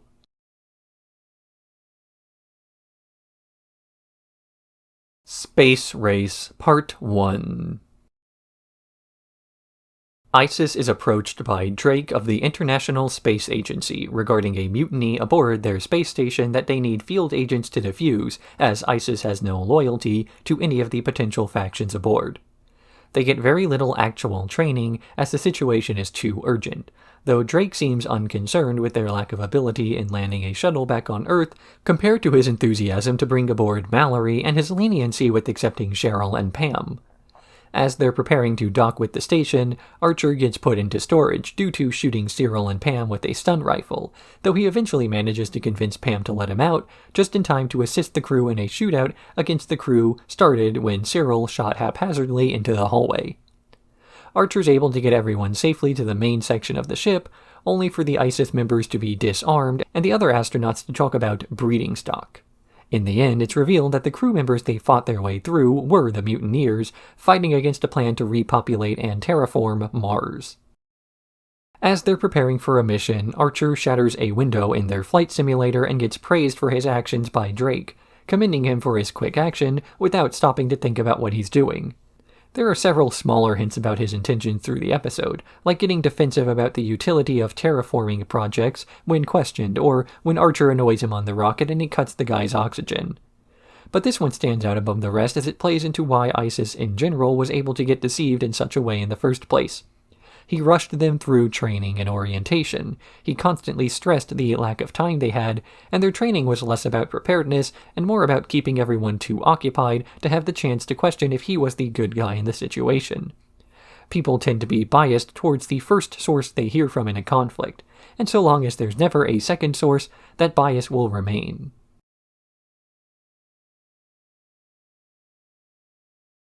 Space Race Part 2. The ISIS field agents are taken into captivity aboard the Horizon for not going along with the repopulation plan on Mars, while Drake tries to get into the Intrepid, the shuttle that took him there, as it not only contains the remaining female members of ISIS, but also is the means through which he intends to fly there. But Pam overheard his plan on the security system and refuses to open the doors, at least until Cheryl, hearing something about Martian queens, opens the doors and allows them inside. The other agents use Lana as a distraction to get out of captivity by seducing a guard, then fighting their way through the ship before they reconnect with the rest. They have a standoff with Drake and his men, who ultimately relent and accept that the mission is not possible without their leader, to which Drake responds by shooting himself so he won't have to face justice. This spooks Cyril into shooting wildly and eventually hitting the only other astronaut who could pilot the shuttle, stranding them in space. To make things worse, Barry has tracked Archer's location and is planning on fighting him in space, even tempting him with a mech suit he can wear if he'll open the blast doors. But the rest of ISIS talks him out of this, as they have Cyril attempt to fly the ship home, with Cyril destroying Barry's return ship as they take off, only for Archer to try to land himself, which gets everyone but him injured. After several seasons of unpunished behavior, we finally start to see a few changes in Archer regarding his lack of impulse control and how it tends to make things worse, not even always in the long term, but very frequently in the immediate short term as well. Barry has, by this point, dedicated himself to ensuring that Archer's life is miserable, and so he studies his enemy and learns Archer's weakness to better ruin his life. It's not simply about ruining him, but also the things that he loves, and Archer loves himself. So Barry knows that all he has to do to get the guy is to threaten his ego, challenge his masculinity, or insult him for not doing something stupid, and he'll forget for a moment that Barry is a cyborg, leaving himself vulnerable. But in this instance, Archer is able to defeat Barry purely out of a small amount of growth as a person.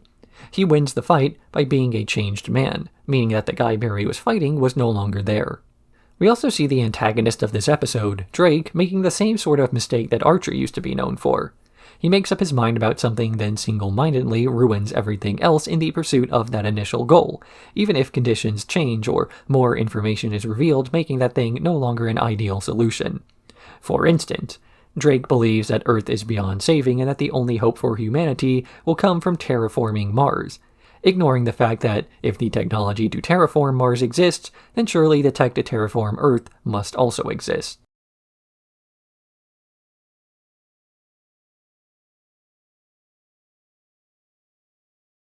Fugue and Riffs. Bob's Burgers is entered by a KGB hit squad trying to take out the restaurant's owner as they believe he is a man named Archer, which he is, as the rest of ISIS has been trying to figure out where he's been after running away. They then track him to a spa, where the agents plan a fake attack on his life in order to ease him back into the swing of things, as Krieger warns that remembering too many details of his previous life at once might cause brain damage.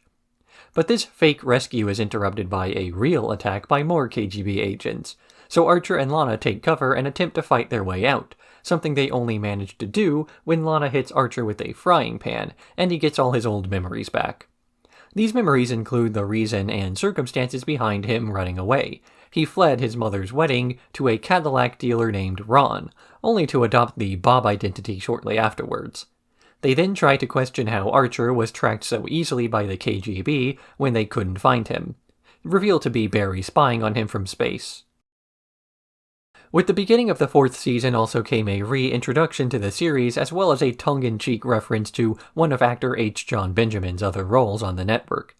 I've briefly talked about Bob's Burgers before, so I won't reiterate my thoughts here, but this episode gets some comedic mileage out of just how different the two characters are, in spite of the similarities to their voice. Hearing Archer/Bob calling his family idiots instead of just mumbling, "Oh my god," points out how different they are, not to mention the idea of Bob taking a personal day from stress without someone else going along. The rest of this episode deals with the ISIS agents trying to snap Archer out of his funk by slowly reintroducing him to his old life. Not too quickly, otherwise Archer's mind-brain would whatever, but also not too quickly so it doesn't come across as exposition to the watching audience, especially first-time viewers, while also ensuring that things aren't too slow. At the end of the episode, the rest of Archer's memories come back in an instant. That is to say, as soon as the writers believe that the whole memory lost shtick was no longer interesting to the audience. It also subverts expectations a bit. As with last season's intro, Archer also ran away from a traumatic event of losing Katya. So here we are to assume that he's processing Katya's loss a second time, only to instead reveal that the fugue state actually began from an off-screen wedding.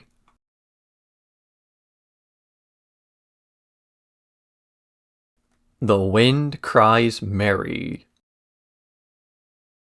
Mallory announces that on top of doing peer reviews, a former ISIS trainee who joined with Odin after his training was completed named Lucas Troy has gone rogue during a mission, stealing a bunch of uranium and bearer bonds, then died in a plane crash. But Archer refuses to believe that he's really dead, and eventually runs off to track the guy after getting a phone call from him. Lana and Cyril chase after him, with Cyril trying to do his peer review in spite of the ongoing mission, only to arrive at a mansion in the woods of Vermont that Archer's inside of, one that Troy is trying to convert into a bed and breakfast after faking his own death to get away of the world of super spies.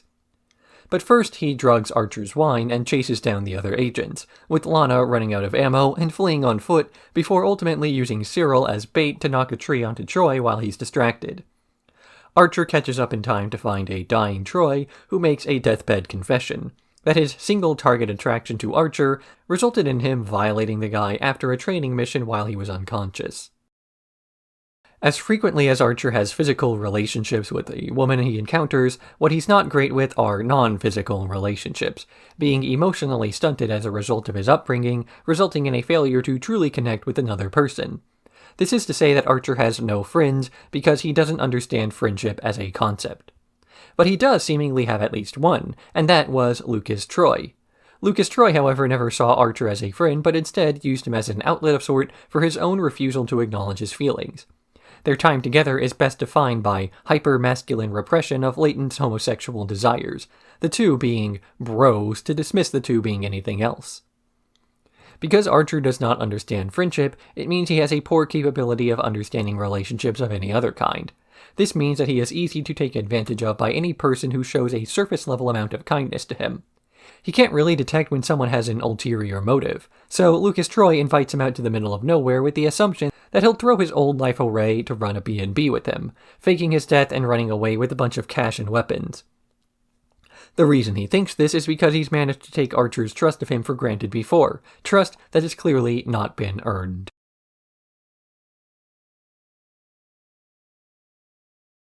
Legs.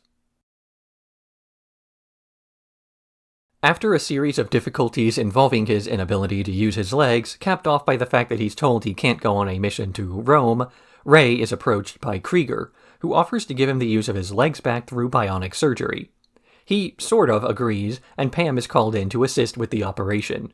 But Archer, who's in the middle of trying to negotiate for a rocket launcher with ISIS's new armorer, finds out about this surgery and, fearing a robot uprising, plans to break into Krieger's lab with it so he can stop the surgery. Lana and Cyril rush to stop him, warning Mallory about what's going on, though Ron tells her not to worry, and to trust her employees to clean up their own messes as they leave for a cruise. After wrecking one of the rooms with his rocket launcher, Archer decides to break in through the air ducts, so Lana has the maintenance guy turn up the heat to flush him out, and Archer passes out. In the end, the surgery is a success and Ray can walk again, just in time for Archer to fall out of the ceiling. As Ron repeatedly tries to tell Mallory throughout the episode, she needs to stop micromanaging her employees so often. She disagrees with him, as her micromanagement often seems to be the one thing keeping the office intact, as proven by the end of the episode when they destroy the furnace, parts of the ceiling, and several rooms with a rocket launcher because she wasn't there to prevent them from doing something stupid. But the agents of ISIS have destroyed plenty of property before, in spite of Mallory's intervention, so it's not as though her efforts accomplish much anyway. What they do accomplish is making people more dependent on her. When Archer can't requisition the rocket launcher he wants, he turns to Mallory. When Lana and Cyril suspect something is up, they turn to Mallory. And Ray complains to Mallory when he loses a position rather than going to the head of HR for the discrimination. Because Mallory always has to be the first one on the scene in every incident and insists on constantly being in the know, her punishment is constantly being in the know, especially in situations where she probably didn't want to know what was going on. So at Ron's behest, she spends the weekend on a cruise ship relaxing rather than spending it stressing out over the surgery Ray went through, the explosions going off in the hallway, or Brett's blood pooling on the stairwell. The punishment for micromanagement is that you always have to micromanage in the future.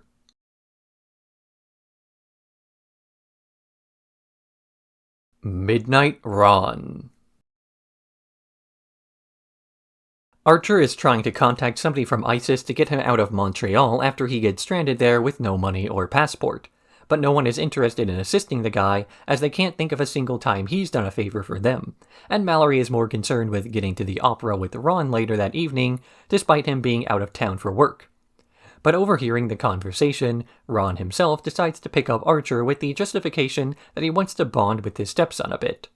But after sneaking through the border with Archer in the trunk, he's accosted by a hit squad who try to run him off the road. Archer stops with a few shots. Their car is wrecked and Archer learns from Ron why that happened. He used to steal cars and eventually ran a chop shop of his own before the rest of his gang was arrested. So he gives him a briefcase full of cash every few months for not ratting him out. Archer and Ron try to hitch a ride home, only to get kidnapped by a trucker before making a run for it by hopping on a train. After riding the train to a city with one of Ron's dealerships, they then ride to the opera together, with Archer deciding to get along with Ron in front of Mallory just to annoy her. Mallory mentions that she believes Ron to be a very boring man, implied to be part of the reason she's married to him in the first place. That and the fact that Ron Liebman, his voice actor, was married to Jessica Walter in real life. After spending so many years of her life as an agent living a life of danger and intrigue, the one thing she wants to do is now the opposite of that. And while she doesn't have the luxury of simply stepping away from ISIS after investing so much of her life into her career, she does at least have the luxury of choosing who to marry, and then choosing someone who can give her a break from all that. And Ron manages to do just that, not only in the immediate term by being the guy who will take her to the opera, but he's also able to directly address the reason Mallory can't leave, her son. Archer is dependent on Mallory to such an extent that she can't simply leave her son alone. He's one of the reasons she is stuck in her old life. So he points out how much his codependency is holding back both of them, that Archer can't leave a country without asking for an extraction, and that he possibly only got himself into a bad situation in the first place because he knew he had his mother to bail him out. And ironically, it's the fact that Ron himself was once a member of the criminal underworld but managed to leave that makes him uniquely situated to recognize his own former failings in the Archer family.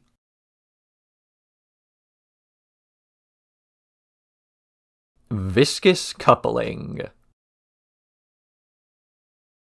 Archer is trying to get a date among the people of Isis only to realize that he's the only person without one, as even Lana and Cyril are back together. But when he's trying to convince Lana to come back to him, he gets a call from Katya, asking for help getting Barry back from space.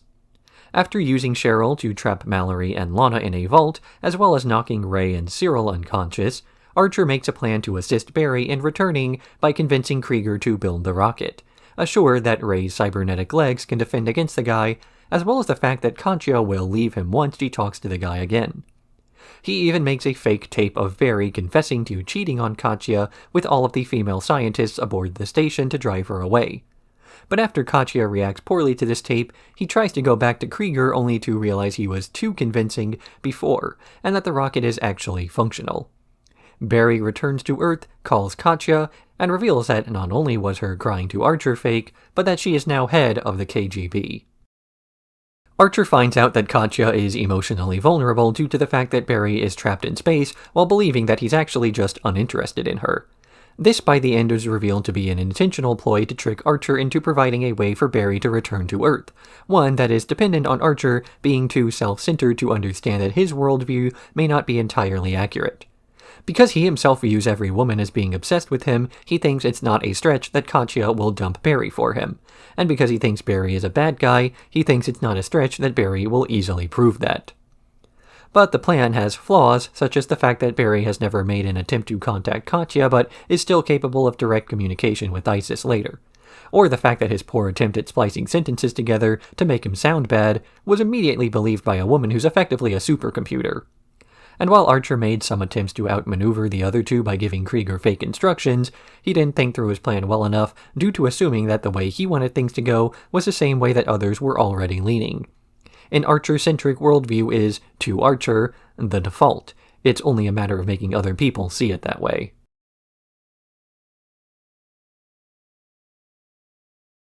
Once Bitten.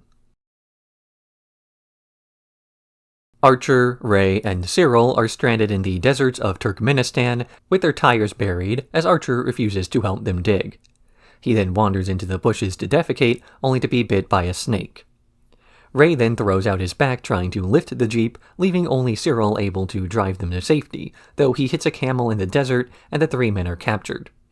After a few failed attempts at communication, he finally manages to tell the men who captured him that Archer's dying of snake venom, and then they buy an anti-venom from the men, waking Archer up just before his dream is over. Archer's dream/hallucination is of him being led through various moments of his life, including getting shot by a deranged stalker before taking a lacrosse scholarship, and receiving an alligator toy for his 6th birthday from his real father, whose identity he can't remember. Back at Isis, Lana is complaining about the mission to destroy an oil pipeline and tries to lodge a formal complaint, though Cheryl points out that she'll never actually stand for her ideals because it would put her career ambitions in jeopardy. Cheryl explains to Lana in this episode that the real reason she's never actually done anything to act on her convictions is because she wants to run Isis one day to justify all the other times she's never acted on her convictions. This idea that she's done a few horrible things in the past in the interest of fighting under the ISIS name, and that to live with the various things she's done and the innocents that she's killed in the various countries she's assisted in exploiting, are all done under some greater humanitarian goal. If she can simply keep her head down and work her way up, she'll eventually be the one in charge, and then she can fix the broken system from the inside. But staying inside a broken system for so long in the first place is the very reason why she has so much to justify. That if she had walked away in the first place, she could have done so guilt-free. This is a similar conclusion to what Cyril and Ray make while they're negotiating for Archer's life in the desert. Their mission was to delay construction, that is, to destroy an oil pipeline, to prevent the fuel from getting into the wrong hands.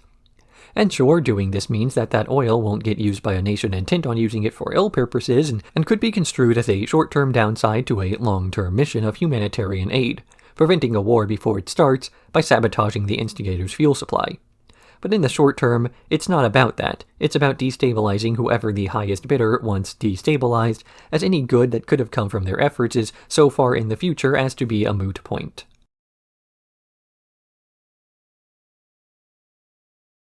Live and Let Dine. An Albanian diplomat is dining at Casto's, a high-end restaurant that's also the center of a reality TV show named Bastard Chef, and that due to a threat made against the ambassador, ISIS is given the task of blending in as the restaurant's team to do security, in the hopes that Mallory will get a few contracts. Mallory is also trying to get Cheryl to get her a reservation, something she only does by using ISIS equipment to scan for the real phone number and then pretending to be a Kennedy. Back at the restaurant, Archer begins to take after Casto by belittling the rest of the staff, who are his co-workers, as he starts to wonder if perhaps he should have been a chef instead of an agent. Despite the obstacles caused by none of the ISIS agents having any experience, the meal is eventually served and the Albanian ambassador dies of apparent poisoning, with the culprit revealing himself as Casto. He took an offer from the KGB to poison the guy to make ISIS look bad. As usual, the antics of ISIS are far more determined by the personalities of the members than by the actual security needs of whoever it is they're working for. This is not the first time Mallory has called in a fake threat in order to secure some sort of luxury under the guise of protector at work, nor, strangely, is it the first time that the team has fallen for her ruse. This is partially why Archer is as effective an agent as he needs to be. He doesn't take things seriously enough to really fall for any of the schemes that people around him do. Sure, he's easily manipulated, but at best this results in him blending in well with whatever his cover story's supposed to be, and at worst, it means that he has to play into his other specialty of an old-fashioned shootout. Of course, the strategy of barely eking by so consistently still has the obvious drawbacks. For one, the fact that ISIS rarely ends up with anything especially lucrative because of this habit. It's sort of a Gilligan's Island situation, where if Archer and Lana ever actually succeed at one of the many plans that Mallory comes up with to get rich, then the show fundamentally changes. Of course, considering that this is the second time we've seen a scheme of this sort in the show, perhaps there is some motivation to actually see them complete a mission in this vein, if only to shake things up before the show becomes far too repetitive.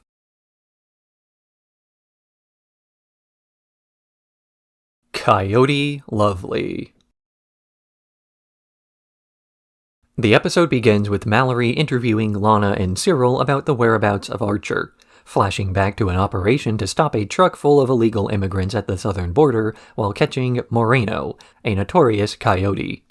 But when Archer finds her, he quickly becomes attracted to the woman, disabling his fellow agents to spend time with her instead, and even assisting in bringing the immigrants she's smuggling further into the country.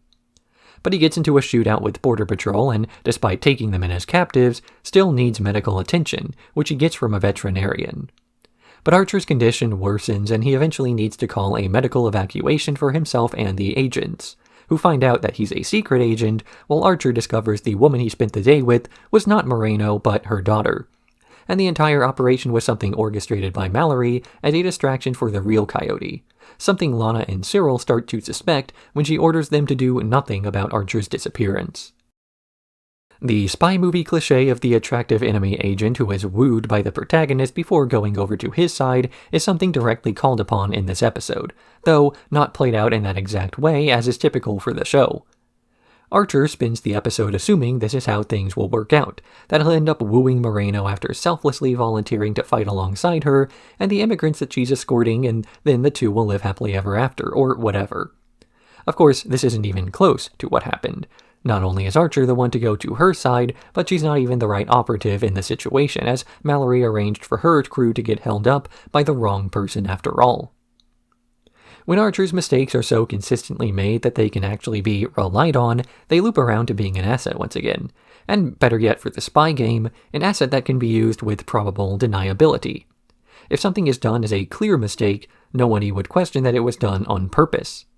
Archer messes up the mission, or at least that's what any observer would deduce from seeing him in action. So when his messed up actions wind up contributing to the actual goal, then people like Mallory, a few steps removed from the action, can get away with organizing the entire thing. Because who would plan around Archer's chaos, and who could plan around Archer's chaos?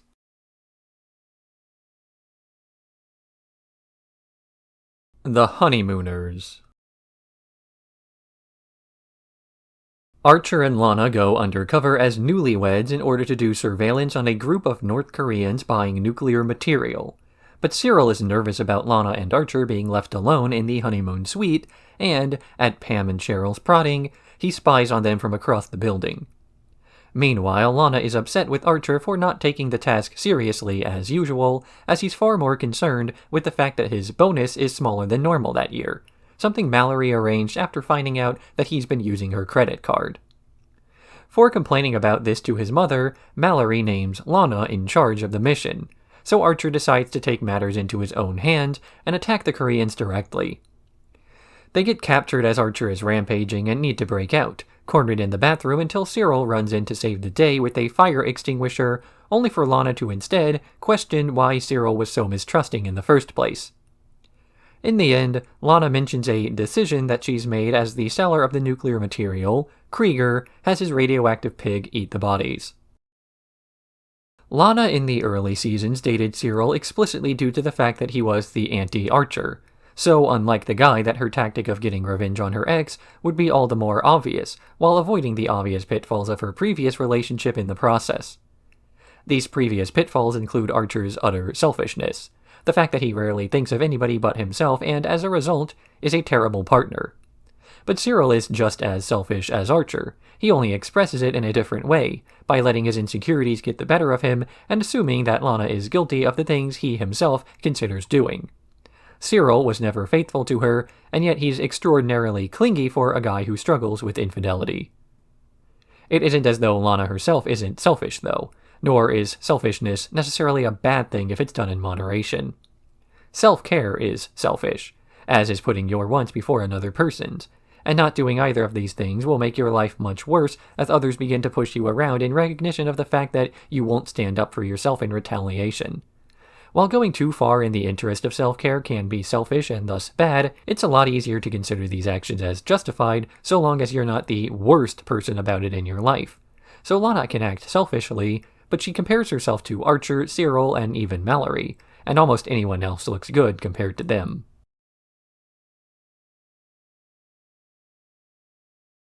Un Chien Tangerine. Archer and Lana are in Morocco to extract an agent named Kazak, but Archer is increasingly getting on Lana's nerves, keeping her up through most of the night and getting them into trouble because he wants to say catchphrases. Eventually they find Kazak, who happens to be a very large and very gassy dog, and Lana is upset with having to share a small car with them. This is made worse by the fact that there's a blockade preventing them from their extraction point, and they need to go to the desert for the backup. After Kazak vomits one too many times, Lana quits and storms off into the desert. Archer eventually does come back for her, but only after she's been captured due to leaving without water, or a radio, or a weapon. He's able to, with Kazak's help, disable the men who got her, and there he learns that they weren't actually after the dog, but a microfilm in his collar. Back at ISIS, Mallory is being pestered by Pam, who recently passed the ISIS field agent battery and wants to be sent on missions herself. Lana doesn't need to put up with Archer, and yet she does. Lana doesn't need to put up with Mallory, and yet she does. And Lana doesn't need to put up with ISIS, and yet she does. With her skill set and capabilities and connections, she could have walked away from the life she's living years ago and been much better off for it. Plenty of other agencies are hiring, and it's not like job hopping is unheard of. Even job hopping to something outside of intelligence. But for whatever reason, Lana sticks around with all the people who annoy her and seem to make her days miserable. And while part of this can be considered sunk cost, she's put too much time into ISIS to up and leave. Another part is the fact that she's effectively grown used to it by now. Lana acknowledges that half of her job now is just babysitting Archer, and that he's just a nepotism hire who would have been excommunicated from any other agency. The entire situation is one huge mess, but it's a messy pile that she's climbed her way up from the bottom of. She's seen so many flaws and holes in the system through her journey up that she feels as though fixing everything is not only within her abilities, but within her knowledge as well. So it's only a matter of waiting out the clock before she gets the role within the organization that she feels as though she's earned, as if this would then justify all the wasted years and miserable missions.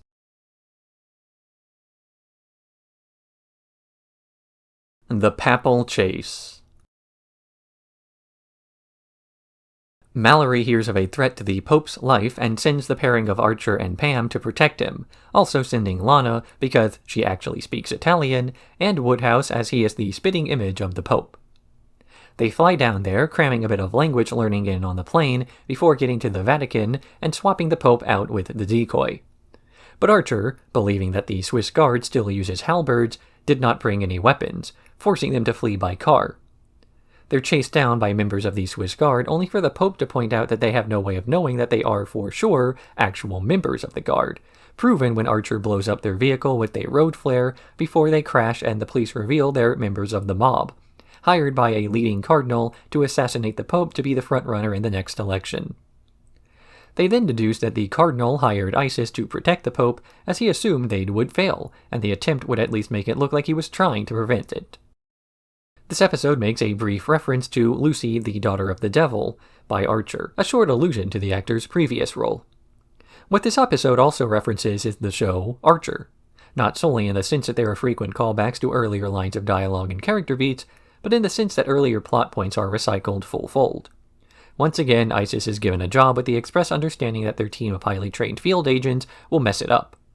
The Gilligan's Isleification of the show is in full swing by now, and the rest of what we see by the cast is as unnecessary as it is gratuitous. Pam is now an agent for no reason other than the fact that it gives more of an excuse to keep her involved with the rest of their main cast, now that their grievances with one another are less subtle and more overt, things no longer kept within the confines of a counselor's office. Cheryl's involvement in the plot is her repeatedly wondering if Mallory is a vampire due to taking one of her many sarcastic comments totally literally. It's hard to imagine these characters as their Season 1 selves, and this is normally the type of thing to be called out as Flanderization, if these were exaggerated traits of theirs that were present from the beginning. Instead, they've been given new personalities that serve to keep the repetitive tone of the series more interesting, because something has to do that.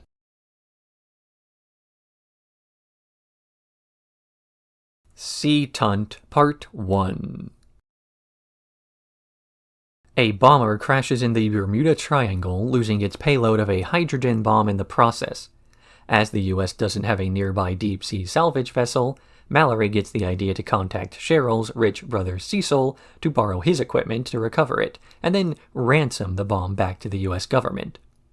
The crew of ISIS aboards the Tunt's private helicopter, and they head to the last known location of the bomb, with Archer trying to come up with new drinks, Pam having an allergic reaction to soy, and Cecil interviewing the crew about his sister's behavior. This results in Cheryl sneaking aboard the helicopter, listening in on these conversations before deducing that they're being recorded and trying to crash the helicopter by attacking the pilot Tiffy, Cecil's girlfriend. As they're locked inside the cockpit fighting, Pam goes into anaphylactic shock and needs an EpiPen located in the first aid kit in there, and Cecil reveals the truth. There was never a hydrogen bomb, and he simply wanted to get his sister's co-workers together to record evidence that she was insane, so that he can get conservatorship and her half of the inheritance, as his philanthropic dealings have bankrupted him. After this reveal, there's still the question of why they had to be aboard a helicopter for this instead of talking it out in a lawyer's office, and he introduces Captain Murphy, yes, that Captain Murphy, who plans on firing nerve gas at the US if his demands for the world to stop polluting the oceans are not met. Cecil and Tiffy are played by Eugene Merman and Kristen Schaal, respectively, which, if you don't memorize voice actor names, play Jean and Louise of Bob's Burgers alongside H. John Benjamin, who, in Archer, plays Archer. And while Captain Murphy isn't played by Harry Gause, there's still a reference to his original voice actor in his death scene next episode, which, spoilers, the good guys win and the bad guys lose. Well, at least the protagonists win. C-Lab 2021 is also another Adam Reed show referenced in this episode directly, and all of this piles up into an amalgamation of references upon references that result in an episode that derives most of its appeal from the fact of so many, hey, I know that guy moments.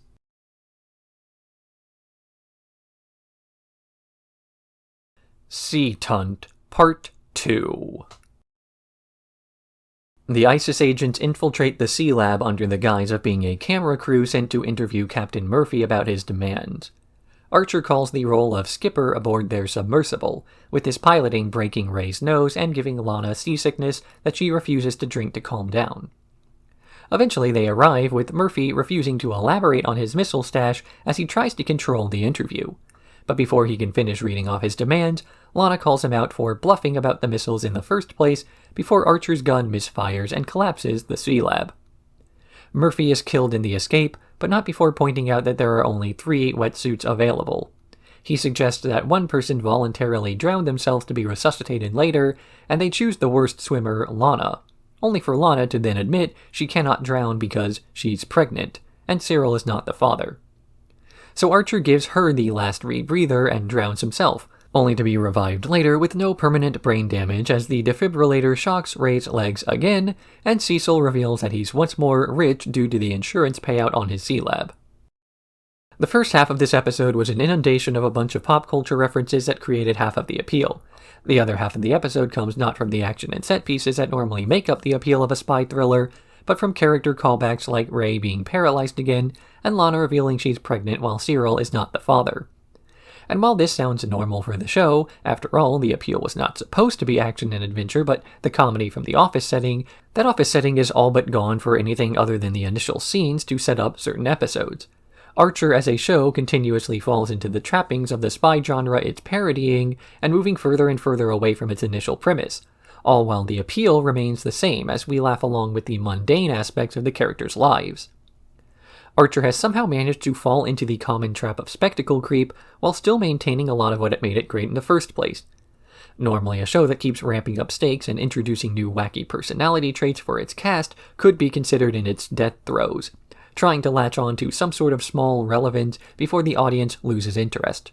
But because Archer is still about what it's always been about, it avoids this while still maintaining so many of the symptoms of a show that's out of ideas. While it sounds like this loops around to not mattering, the reason I bring all of this up is because of the effect it will eventually have on the showrunners' decisions in the following seasons, to shake things up.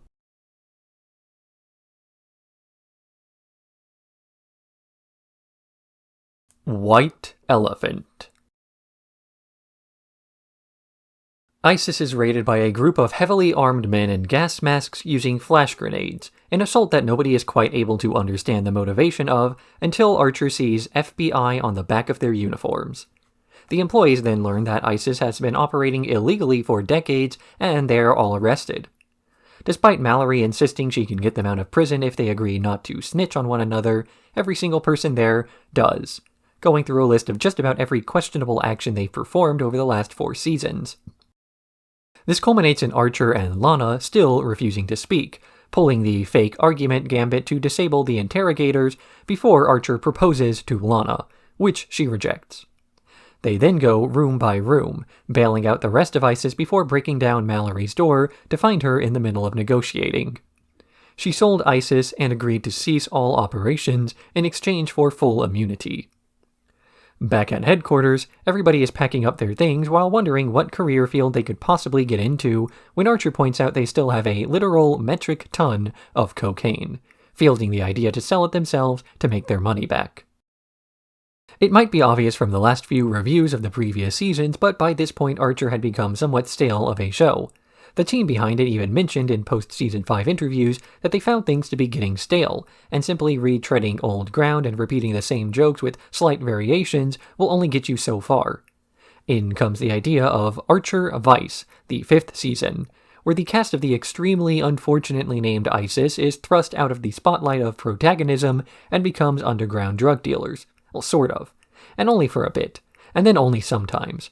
There was a lot of initial backlash to this idea when the show first made this change, as people wondered why they went so far off formula for a change that didn't seem to be in especially high demand. But there is a good reason for this. Because it's better to change things up before people demand that you do, than to wait until you've lost the interest of your audience and you want to win it back. It doesn't require some esoteric knowledge of media to know that shows that stick to formulas, even very popular ones, tend to lose audience interest and get lower and lower reviews, generally in the opposite order, until they're a shell of their former selves. So rather than jumping the shark in a desperate ploy to stay relevant, Archer instead eschews the usual formula and recreates itself into a show about jumping sharks.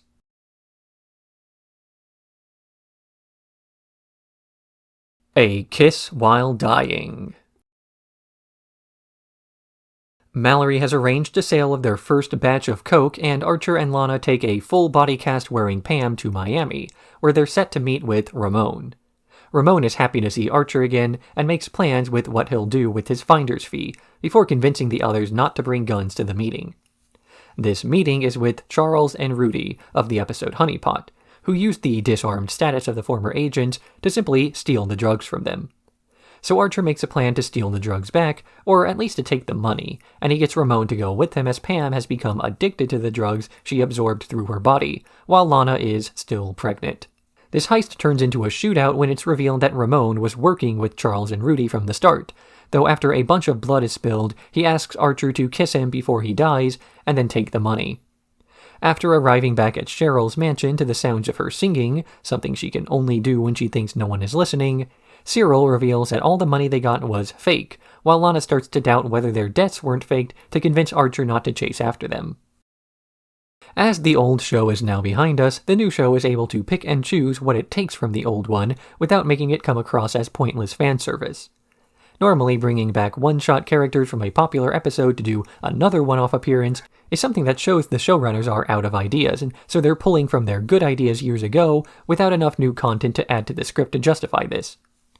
But by rebuilding Archer from the ground up, the writers are able to put these characters in a new light without changing the things about them that worked. So 3 characters from Season 1 return and act just as they did before, with the show being no worse for it. Though there's another potential approach that this episode could also be said to have taken. By reusing older characters from earlier points in the series, they can ensure that the new plot isn't too jarring of a change. All the familiar parts of the earlier seasons are still around, so it's not like they turned over the cast in addition to blowing up the old building. Audiences have a familiar dynamic to lean into that also gives the writers a chance to build upon earlier punchlines, which they've been doing since the first episode. And the audience at once feels like they're not being thrown into unfamiliar territory, while also not being bored by the show's lack of creativity.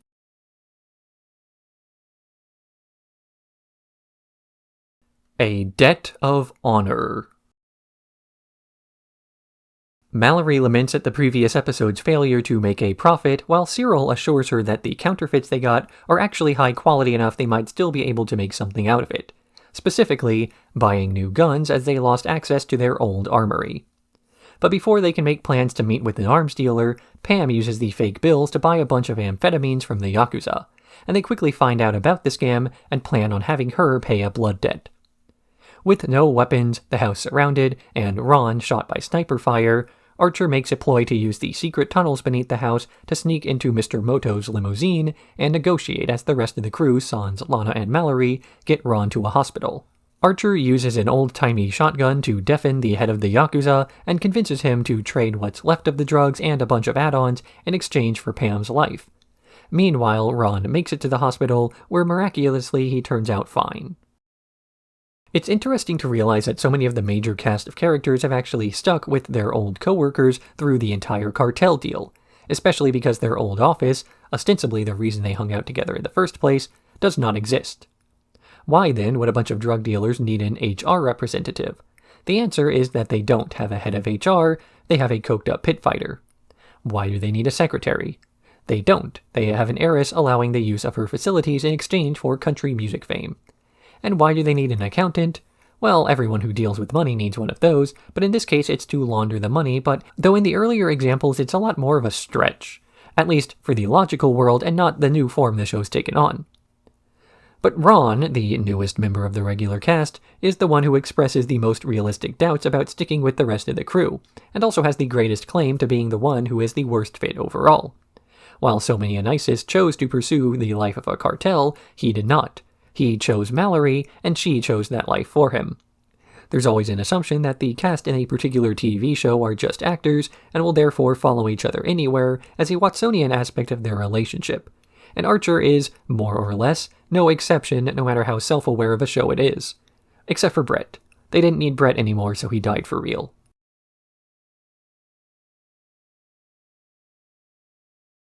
House Call. Everybody is starting to act concerned over Pam's addiction, largely because it's cutting into their profits, so Krieger reveals his modified microchip that should allow her to overcome the addiction. But Mallory posits that it could also help Carol overcome her stage fright, and that it might better be suited to her brain. This discussion is put on hold when Agent Holly is invited inside by Woodhouse, and everybody worries he might find their drug stash. Worse is that an enraged Pam has kidnapped Cheryl and run off, with the rest of the former agents having to at once track her down, while also keeping Holly away. Lana is guarding the pantry where everything is hidden, and Archer joins her, discussing the complications of pregnancy while also saying that if she goes to prison, she won't be able to keep her child, and he does not want it to come to that.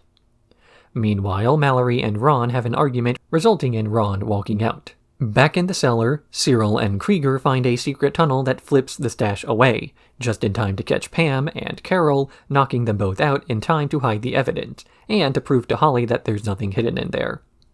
In the end, Cyril and Krieger discuss who to use the mind-control chip on, and they agree to give it to Cheryl, now Charlene.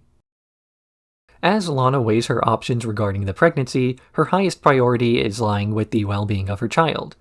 Above all else, Lana is okay with betraying the rest of ISIS if it means that she and her kid get immunity from the crimes that have been committed. But then she rationalizes herself out of this idea after realizing that a life on the run from a bunch of trained field agents who want revenge is not a decent life for her kid. Worse, she might lose her ability to support the child financially if all the later dealings don't go well. Before, her greatest personal concern was with trying to work her way up through the ranks of ISIS in order to justify the time she spent there.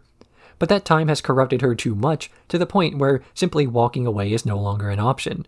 The best hope for her future is to lean into the life she's stuck with. So Lana is stuck with ISIS as much as the opposite is true. Being there only slightly willingly is why she's able to take a more objective view of what's going on. She's looking for not just realistic ways out, but a moral way out too. Another thing that was stopping Lana from quitting outright was the fact that she really didn't want to betray her friends, and that's what the rest of the cartel has become. So she needs them to stop being so friendly first, then she can quit. But as long as Archer is acting concerned for her kid's future, then she won't have the moral or financial means to walk away.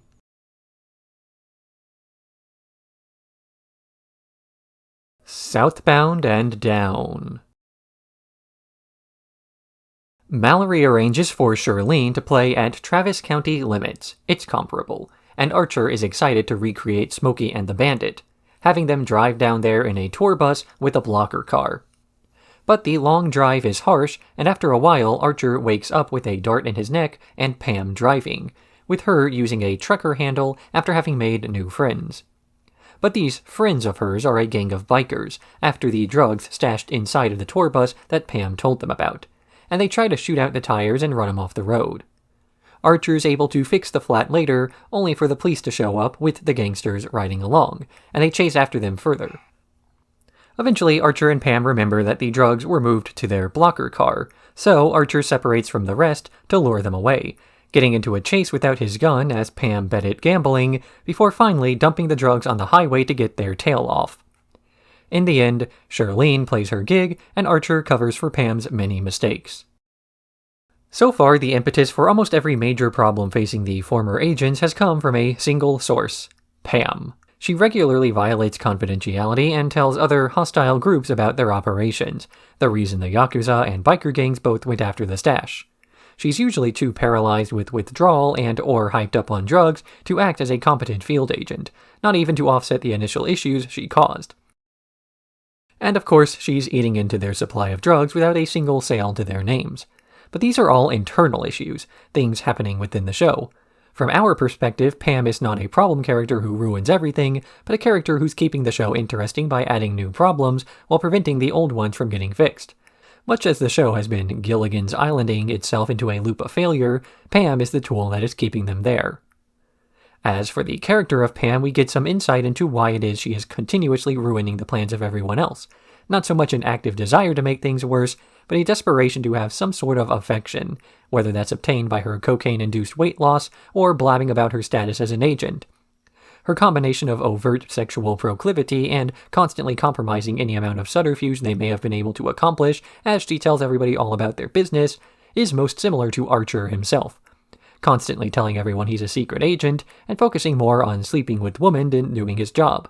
This is, of course, why the two get along so well. Pam is the female Archer.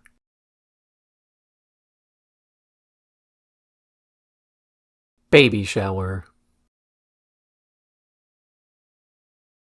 Krieger sets up an online distribution platform to sell the drugs, giving the rest of the gang enough downtime to finally throw Lana a proper baby shower. While Woodhouse is put in charge of decorations, Archer takes Pam to find Kenny Loggins, who's performing nearby, and get him to play the shower. He acts as though it's field work, getting into the singer's location with Pam's help, then entering the guy's penthouse disguised as room service. But this only results in a shootout that moves to the roofside pool, which, after being shot, threatens to drop K-Log, what he wants to be called, off of the tower. But Archer saves his life, and in exchange for the misunderstanding, K-Log agrees to play at Lana's baby shower.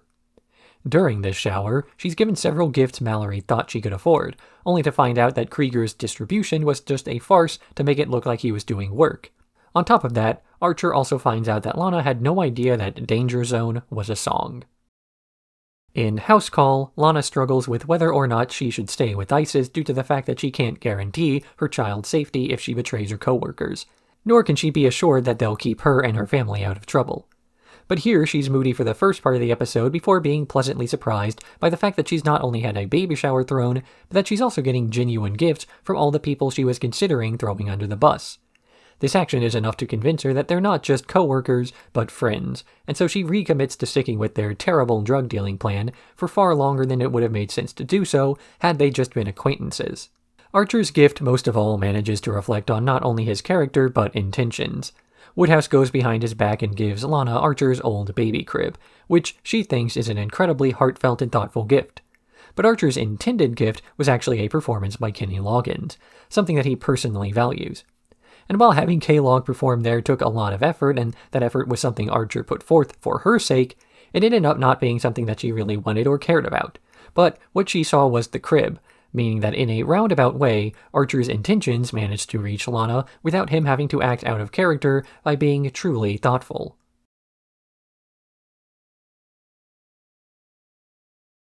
Smuggler's Blues. Lana and Mallory are discussing the amount of pressure that she's been putting onto her son as they are sharing their ideas for the future of Lana's child. Archer's whereabouts are then revealed as en route to Colombia, with several kilos of coke that they intend to ship to a drug lord named La Madrina as a sample. Archer doesn't really have a plan as usual other than asking around to see if he can contact someone who knows her, eventually making some connections at a bar, who immediately report him to paramilitary groups. Archer, Cyril, and Ray flee, only to get caught not just by the paramilitary group, but by La Madrina herself, who proceeds to take the captured former agents and their drugs to her mansion. After a night spent with the woman, Archer is then arrested, as she reveals herself to be an undercover member of the Colombian National Police. They're taken to prison for smuggling, though Ray and Cyril point out that, because they know her real identity, they probably won't make it there.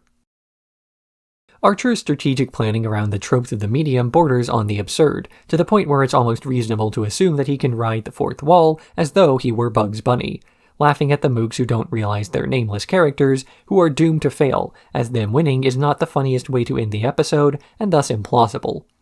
Archer, as much as the audience watching, knows that any plan that is revealed or implied beforehand is doomed to fail. This is true whether it's something the protagonists outline or a villainous scheme explained as exposition. But in real life, villainous schemes aren't revealed as some grand elaborate set piece. Drug lords are simply looking for some long-term profitability instead of some glamorous takeover of the planet. And of course, the good guys aren't planning on a huge bust that single-handedly takes out an empire when they can just get someone behind enemy lines as an infiltrator. But for as much of a half-assed non-planner as Archer has made himself, and by extension the entire organization of ISIS out to be, there are a few things that should be planned out thoroughly, namely raising an unborn child. Lana doesn't want to wing it when it comes to her baby, so her advice received from Mallory is effectively useless as it will only create a mini Archer.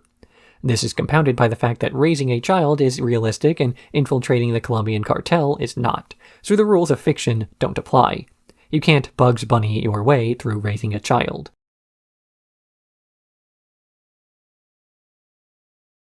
The rules of extraction.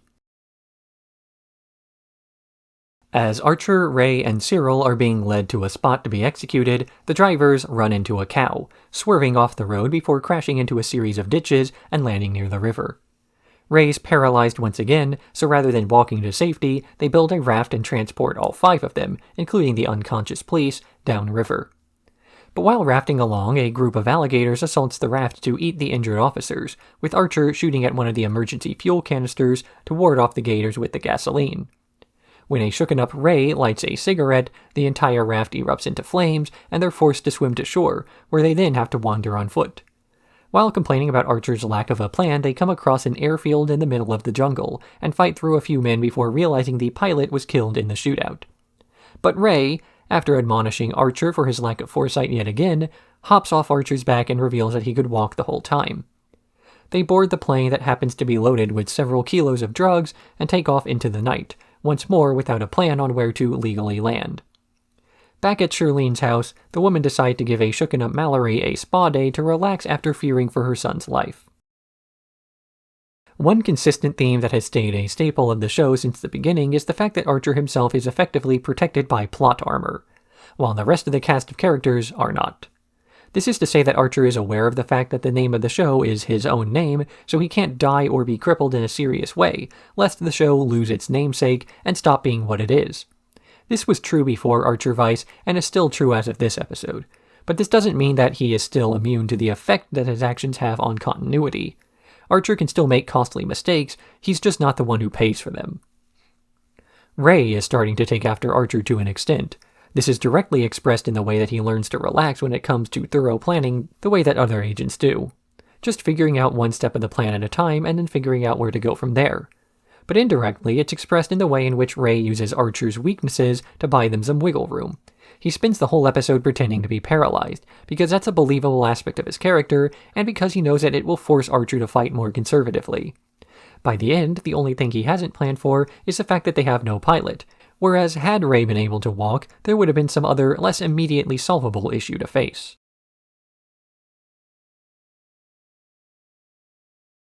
On the carpet. The episode begins with Archer, Cyril, and Ray back at headquarters as Mallory interrogates them about their return trip home. It then flashes back to the trio over the Gulf of Mexico with a bunch of cocaine and weapons, specifically too much of those as they're too heavy to make it to the planned landing site in the Florida Everglades. After Cyril throws all the guns overboard, they land on a runway surrounded by ex-military led by a man named Slater. And despite shooting Archer with a beanbag round, he takes the drugs, loads up their plane with weapons, and sends them to San Marcos, a country in Central America in the midst of a communist-backed civil war that Slater was trying to send the weapons to support Calderon, the current president. But Ray instead flew them to Mallory, who's excited about receiving these arms as it might be a chance for the former agents to finally make some money. This comes on the back of news that the remaining drugs were either eaten by Pam, sunk in a submarine by Krieger, or lost by Archer, and that Mallory is getting back together with Ron on the condition that it's an open marriage.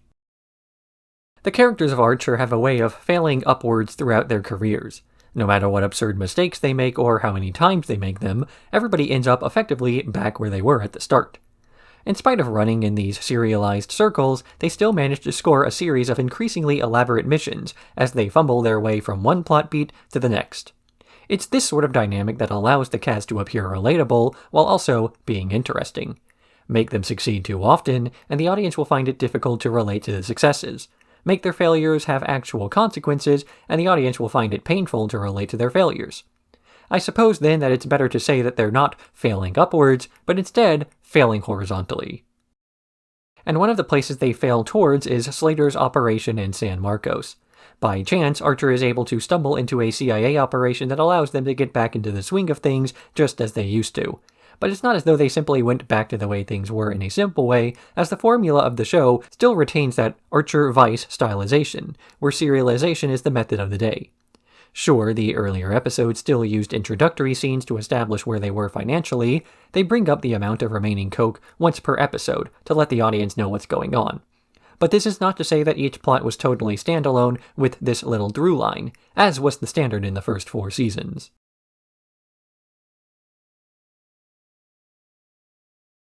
Palace Intrigue, Part 1.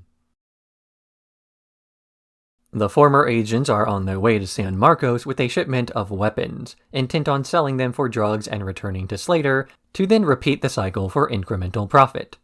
But after landing, they are immediately taken hostage, only let free from a combination of a fascination with Krieger and Ferlin, who Calderon reveals himself as a massive fan of, to the point of having bought 1 million copies of her debut album. The rest of the crew have a less fortunate stay, though. Archer sleeps with who he thinks is a maid, though she turns out to be Calderon's wife. Krieger finds a lab full of clones of himself while looking for towels, and is eventually grabbed while chasing them down. Mallory tries to negotiate with Calderon, who wants tanks but can't pay in cash despite the priceless art and wine collection he owns. And this is topped off by the ground shaking as a mortar strike signals that the communist rebels are closing in on their position. Archer mentions at the start of the episode that he is interested in being the godfather of Lana's baby, and as a result has done a self-proclaimed cleanup of his act. But his actual cleanliness still involves sleeping around with women he presumes to be maids, and of course, getting the rest of ISIS in trouble as he risks ticking off an unhinged autocrat who is protecting them. This is the very reason she was considering separating from the guy and the rest of her old life, as this recklessness is not good for a child. And even though Archer recognizes that he needs to improve himself, his best attempts are still woefully underwhelming. This is no different than what the rest of the show has been about up to this point. Archer's always been this way, it's only the consequences of his actions that have changed. Because before, Archer has only cared about people who appear for 1 or 2 episodes before vanishing, like potential father figures or lovers. But now it is Lana who he is concerned with, someone who cannot so easily be written out of the narrative. So messing things up with her for once has genuine, lasting effects on the guy he has never had to deal with before.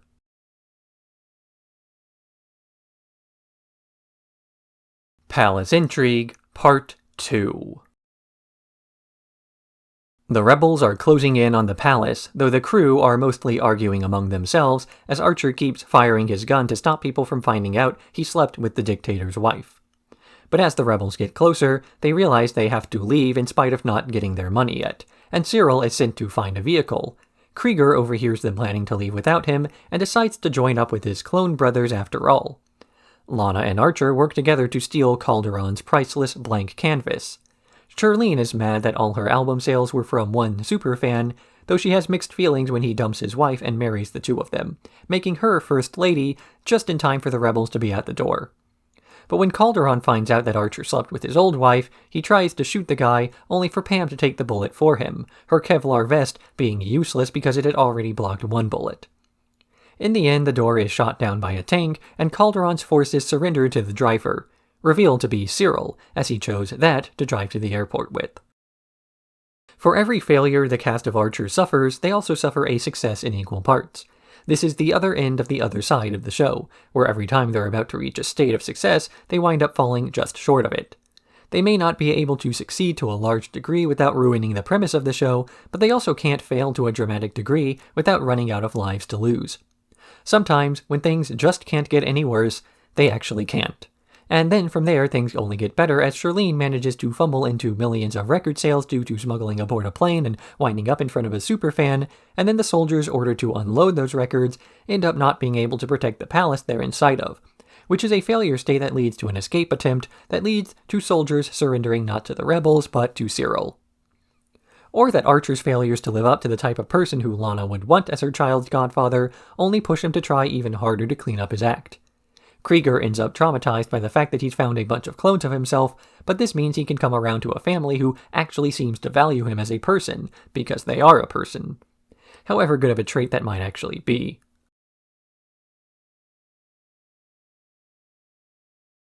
Filibuster. Cyril, now Señor Presidente, is in charge of San Marcos and is leading the army in a competent defense of the mansion perimeter. As dictator/president, he orders the former First Lady to be freed for a wedding and has Ferlin thrown in jail in her place, though she smuggles in a key and liberates Archer and Calderon. They then plan on joining the rebels, stopping along the way for a tiger, though the tiger just eats Calderon, and they give up on that plan. Back at the mansion, Krieger and his clones argue over whether they should fire a nerve gas missile at an unknown target. All of them but one are knocked out, with the remaining Krieger having a concussion and warning Cyril and the others about the missile launch. They rush over to stop the missile but are unable to do anything, so Lana begrudgingly admits that they need Archer, only to learn that he and Charlene have been captured by the rebels, who, to the surprise of no one, are led by the CIA, including agents Holly and Slater. Before they can discuss the ramifications of this fact, Lana's water breaks. As the 2, or 4, or 7, or 13-part finale of Archer's 5th season wraps up, it's interesting to take a second look at what the showrunners declared in the beginning of the season versus what actually happened. I'm unsure whether this was a matter of boldly declaring plot beats ahead of time and then realizing they didn't make sense in that order and tossing them out, or if it wasn't a simple misdirection for the sake of comedy, to establish future events and then to make something completely different happen. And it's difficult to decide which is more likely, especially considering that this episode draws slight comparisons to the fake Season 5 we got in slightly non-sequitorial means, such as Archer and Charlene trying to rescue a tiger purely because Archer had one in the preview scene, or Calderon demanding that Charlene be brought to him, only for their first meeting to be totally unexpected later and through means outside his control. Whether this was an event that happened off-screen, or if these were retconned to be things purely in Archer's imagination, or if that was the plan from the beginning after all, it doesn't really matter in the long term, so long as the climax of the story is satisfying. It might actually work better if so much of this season was as spontaneous as it seemed to be, making the development of the show not too unlike the relaxed mentality that Archer himself takes with him on missions.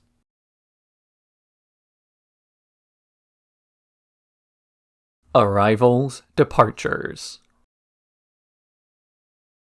Slater and Holly are held at gunpoint by Lana and Archer after they once again use the feuding couple ploy to disarm the guards. There, they learn the truth behind the scheme. The CIA was behind putting the drugs in ISIS headquarters at Mallory's behest to sell, raising money for weapons to destabilize San Marcos prior to an invasion. They are led out of the room and to a jet, while Archer walks Lana through childbirth, but this is stopped when the rest arrive. Cyril and the others fled the mansion with as many valuables as they could carry, with Mallory walking them through how to flee a coup until they almost literally run into Krieger and Ray, who gave up on stopping the missile launch and simply removed the nerve gas from inside. Finally, Pam and Mallory help Lana give birth to her daughter, Abby Jean, and then they commandeer a jet to flee the country. On board, Mallory negotiates to have Holly get a promotion within the CIA in exchange for contracting out to the former ISIS agents, while Lana reveals that she broke into the vault where some of Archer's sperm was frozen, and that Abby Jean is his biological daughter. It's revealed that the sole reason for the CIA destabilizing and then invading San Marcos was not because they had a genuine interest in anything in the country. They already had the drugs, they already had a puppet in control, they simply needed to use up the rest of the budget for that year, or they wouldn't get an increase in the following one. It shows that even outside the world of ISIS, the same petty arbitrary squabbles that have caused so many issues still exist and will continue to exist into the next season, as ISIS is formally disbanded to work for the CIA instead. That's the plot of the next season. That is, things are going back to the way they were before, and the tone is going to be the same even if the employer isn't. But the real reveal in this episode is not so much about the next season's setup as it is about Archer's involvement in Abby Jean's life. He's the father, but he's not the father, but he's still the father, all because he made an attempt to earn it. Archer stood by Lana's side while she was giving birth, researched all the things he needed to know if and when he was by her side, and always seemed to understand that Lana's priorities were with her kid.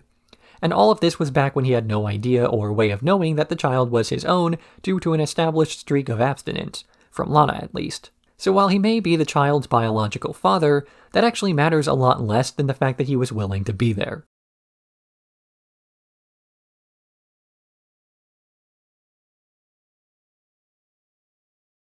The Holdout. Archer wakes up on an island in the Pacific on another one of his post-season benders when he's contacted by Mallory on behalf of the CIA. He's given the mission to recover the CPU on and then destroy a plane that crashed in the jungles of a country in the midst of a war. He gets sent to the drop zone despite not bothering with the dossier, and shortly afterwards runs into Sato, a man who has been living on the island since the middle of World War II. He refuses to leave the island or believe Archer when he says that the war has been over for decades, so Archer is forced to take him captive to avoid being snuck up on while finishing his mission. Sato tricks Archer into injuring his foot, alerting the insurgents on the island to their location, and forcing them not only to work together to escape the incoming attack, but to finish the mission as well.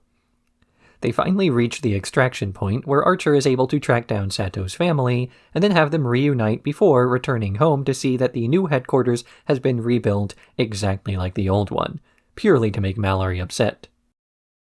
At the end of last season, Archer proved that he was willing to be there for Abby Jean through his actions, but once it comes time to actually put forth a bit of effort into being responsible, he runs away and avoids actually doing anything. So Archer goes from a man of action to a man who claims to be a man of action, backpedaling from a task as soon as it becomes a little bit difficult. As he explains his position to Sato, he immediately disproves his words because, if he actually cared, he wouldn't be on the island in the first place. Sato has no personal involvement in the mission until he hears that Archer doesn't really mind that he failed to destroy the plane, and even then, still has no reason to go back other than to avoid being a hypocrite. Because Archer's entire reason for being in the jungle in the first place was because he was trying to avoid his responsibilities with his family, and this was a privilege that Sato himself did not have. If he could leave the jungle honorably, he would go back to his family in an instant, but even then he has no way of knowing whether or not his wife would have him after so many years of presumed MIA status. So Sato, of course, needs to show Archer that saying you'll do something means you'll actually do it. Otherwise, his motivation for being in the jungle for so many years is no different than Archer's, as both men could be considered to be running away if they both lacked conviction.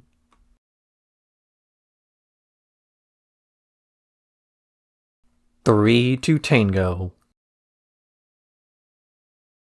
The CIA assigns Archer and Lana their first real mission, to extract an agent from Buenos Aires after his cover is blown. And that agent is Conway Stern. Archer and Lana head down there as Archer worries about what might happen to AJ in the event that both agents are killed, a conversation Lana does not want to have yet. Upon meeting Conway, Archer and the other guy immediately start fighting, though Lana gets them to make peace long enough to explain the rest of the mission. There's a disc with the names of every South and Central American CIA operative that the Argentinian government is using as leverage against Conway, and he needs to retrieve it before he leaves. Archer throws out Conway's plan to make his own, which ultimately involves fighting his way into the building after messing up his cover story. They manage to retrieve the disc, only for Conway to hold him at gunpoint and reveal that he has betrayed them yet again. Though Lana cuts off his hand a second time and gets the disc back anyway. Slater then reveals that this was a high possibility and that he didn't want to send two untested rookies on a real mission, as Lana tells Archer that if she, and she alone, were incapacitated, the baby would go to her parents and then her sister.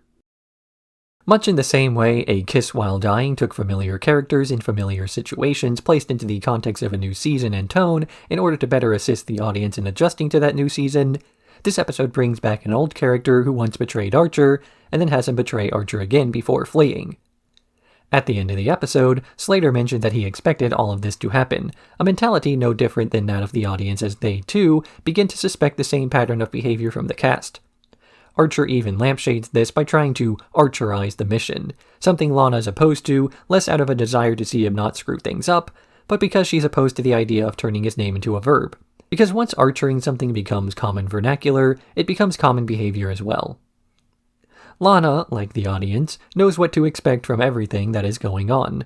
She calmly makes a pot of tea while Archer and Conway are fighting, and barely reacts to the betrayal, only really getting angry when Conway insinuates that she has put on weight from the baby. She knows the typical way of things around her coworkers is disastrous, but her life has changed since the early seasons due to her baby. So knowing that no one else is going to change, Lana instead opts to leave her baby's well-being in the state of an emergency, with characters we're yet to meet, as they are the least likely to screw things up in a familiar way.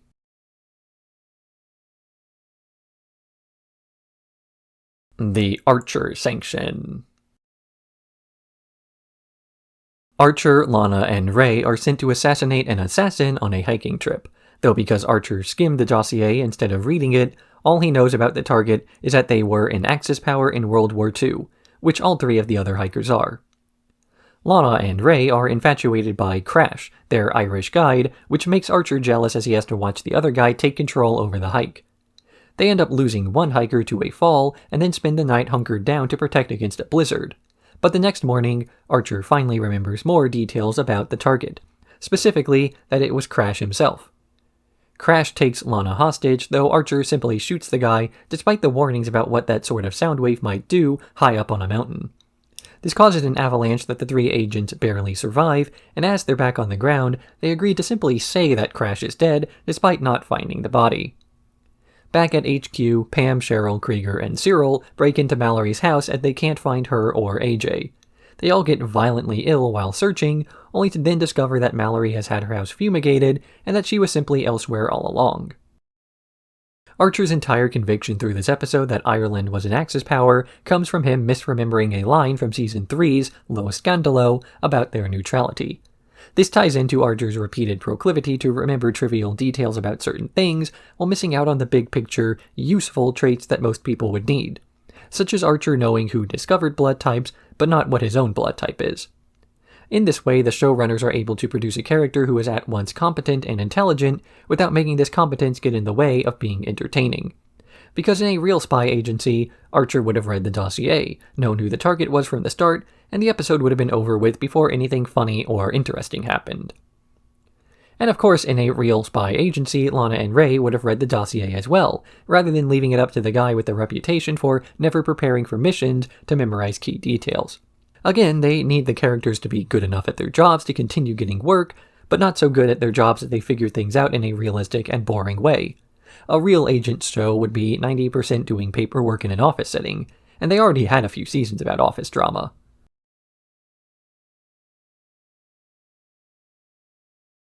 Edie's wedding. Archer finds Pam sobbing in the break room, who says the reason she is so upset is that her sister Edie is getting married and she's been invited as a bridesmaid. Archer agrees to go to the wedding with her as a date, and quickly learns just how much bad blood there is between the two sisters, with Edie having seduced her crush in the past, as well as dumping calf's blood on her at prom. After an argument that sees Pam storming out of their motel room, Pam then gets kidnapped by Barry, who uses her as bait to lure Archer into a grain elevator for a showdown. Archer has to kidnap Edie away from her rehearsal dinner to get her to cooperate with rescuing her sister, and the two wind up in that showdown, with Edie fighting Barry when he insults her before Pam is able to cut herself down without her sister's help. She fires a shotgun full of explosive rounds at the guy, which actually managed to do a bit of damage, though just to be safe they cover him in grain and light the whole building on fire. In the end, Edie finds out her fiancé cheated on her prior to the rehearsal dinner, and they break up, much to Pam's delight. Meanwhile, Lana is searching for a babysitter for AJ, only to settle on Cyril after every other option is exhausted. Pam's constant behavioral issues through the show have always been attributed to a lack of positive attention, resulting in her seeking out any sort of attention that she can get to cope. And here, we see that this issue is not just a part of her role around the office, but home life as well. She has a sister who treats her with cruelty, so she acts out as even the negative attention she's getting is better than what she would have received had she stayed home. And while so many other shows would usually have some sort of moral message about how she needs to forgive her sister and put the past behind her, the fact that Edie immediately goes back on the offensive when the two women reunite shows that the time for that has long since passed. You can't forgive and forget when the other party refuses to do the same thing. Speaking of other parties with bad blood remaining between them, Archer has to once again deal with Barry, who has not given up on trying to ruin the guy's life just because he was absent from the last season. Much in the same way that Archer has no interest in trying to find some peaceful middle ground with a cyborg trying to kill him slowly and painfully, Pam won't make peace with her sister, who only wants her hurt. And we're not expected to feel anything but schadenfreude when these characters get what's coming to them, because they wanted to do the exact same thing.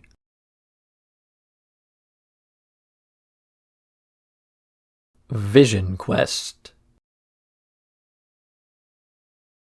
The entire staff except Mallory gets stuck in an elevator.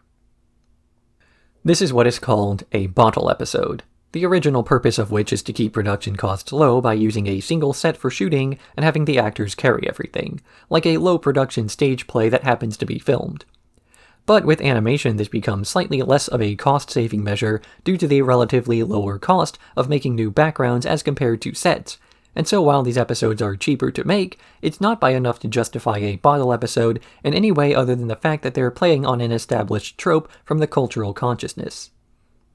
But what's also done with an animated bottle episode is not purely making a reference or keeping costs down, but the other major appeal of this sort of story in that reducing the scope of the episode makes the characters stand out more. This episode keeps the entire cast in a single location, with no discernible features for them to react to, making the entire point of the episode to have them play off of one another through personality alone. Every member of the cast makes the current situation worse by their actions at some point, be that Archer firing his gun in close quarters, Lana interrupting people to lecture without actually offering a solution, Cyril making people uncomfortable while doubting all of their escape attempts, Krieger jamming their cell signals, Archer rerouting Mallory's phone to a prank answering machine to stop them from getting help, Ray arguing with the 911 operator instead of explaining the predicament, Pam urinating on the floor after eating all the food, and Cheryl screaming when she remembers she's claustrophobic. Plots like this are able to show that, in spite of the show's trend towards having higher and higher stakes in larger and larger scale shootouts as the seasons progress, the appeal of the show does, and always has, lied in its character interactions.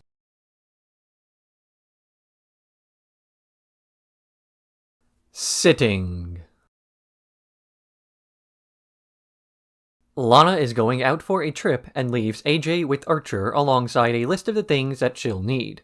But just after Lana leaves, Slater and a Pakistani agent named Farouk burst in with tales of an agency transfer gone wrong, and he needs Archer to watch after the guy while he figures out who in the CIA leaked their information.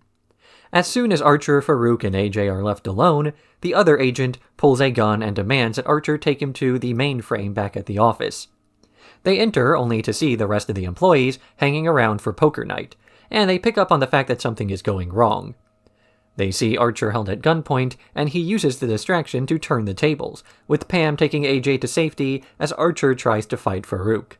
But this only results in the men being pinned down by his gunfire, so Archer makes a plan to use the nerve gas Krieger placed in the air ducts to gas the guy and the backup he's calling in, but only after he runs around drawing fire from the man and getting shot a few times in the process.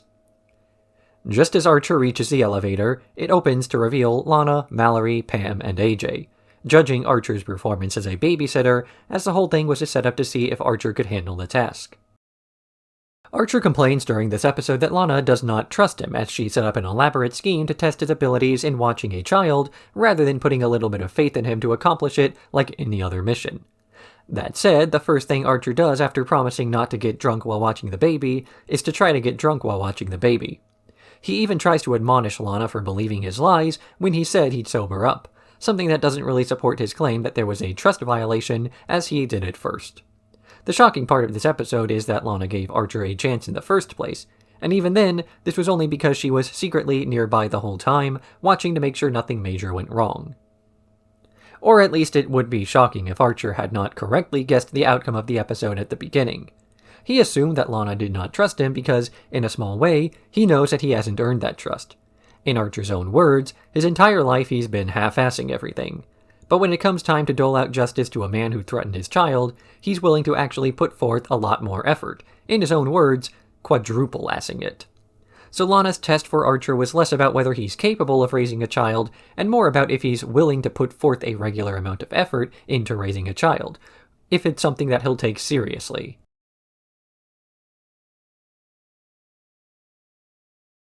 Nellis. Archer is stranded in Las Vegas with no money, and as he is both on the no-fly list and no-train list, he asks Cheryl to use one of her private jets to get him home. But the rest of the office uses this as an opportunity to take a vacation to Branson, Missouri. As they're flying over Nellis Air Force Base, the rest of the crew peer pressures Ray into flying closer to see the alleged aliens, and they get shot down by the U.S. Air Force.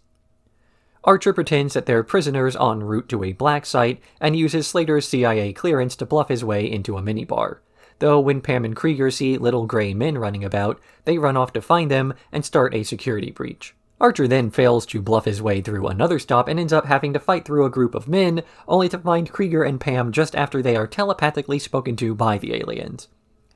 The group then steals a cargo jet off-screen and they fly home, with a short stop at Branson first.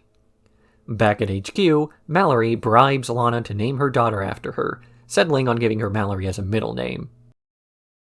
It's mentioned at one point that Cheryl no longer remembers her entire country music career, as if the various substance abuse issues she faces has blocked out that part of her memory. This is an example of the writers dropping plot beats that have ceased to work for the current season, while maintaining new character additions that have added to the series. She's no longer the #1 country sensation in the world, as there were really only 2 episodes last season that even touched on that aspect. But the part about her being an heiress to a billion-dollar fortune is still around, because that gives the characters the ability to have a non-CIA private jet fly into restricted airspace if the writers need them to. It's not to say as though these traits are completely absent, though, just that they've been shelved until they become relevant again in the future. There's a comedy beat where Krieger and Pam are taught the meaning of life from 2 aliens, only to be left traumatized.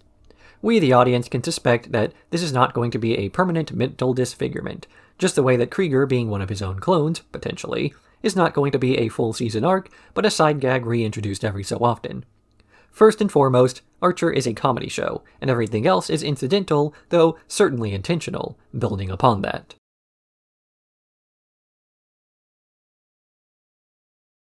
The Canes. Lana and Archer head out to Berkeley to visit Lana's parents, Lim and Claudette, introducing Archer as the father of AJ and nothing more. Archer fails to leave a good first impression, made worse when he's hot tubbing with Lana's parents, and they ask him to keep a secret which he wrongly assumes was a threesome. But before that awkward moment dissipates, there's a break-in at the house, and all of Lim's research on biofuel is gone. Archer draws his gun and manages to take out one of the men, proceeding into a chase scene as Lim is baffled by the fact that Archer and his own daughter are both carrying guns.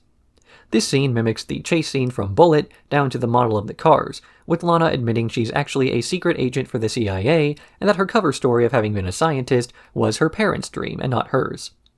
The chase scene ends in a shootout where it's revealed the men who stole the data were led by Slater, and then he offers a monthly stipend to Lim in exchange for keeping it.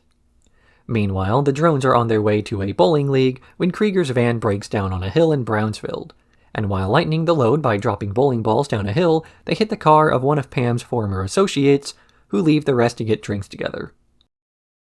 Lana visits her parents for the first time in the series, revealing that not only are they both accomplished in their own rights academically, but they have no idea about Lana's professional career, despite still being involved in her personal life. And she is correct in hiding these things from them, as her father's reaction to discovering she's contracting for the CIA is to sarcastically ask her how many democratically elected governments she's overthrown. Both of her parents are upper-class liberal elites who are morally opposed to characters like Mallory, Slater, and so on, which it's hard to blame them for. And as such, Lana keeps her secrets because she knows she'll be judged for not living up to the moral ideals of her parents. But it's not as though her parents live up to the same ideals either. Lim ends up being bribed by a monthly stipend to throw away his research despite the good he believes it could have done for the world. His concern for the environment was something that could be paid for, compared to Lana's complacency with her work as a field agent under the same organizations, which she's justified in her mind as a means of getting to the top to fix things. She still retains some of the morally righteous upbringing her parents tried to give her, she's just bad at expressing it.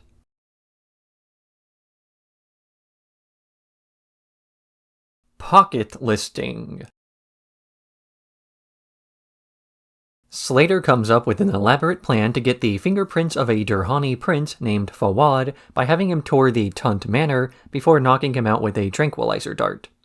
Cheryl poses as a listing agent, while Archer, Lana, and Pam pose as servants, though Archer is infatuated by the Queen and plans to seduce her.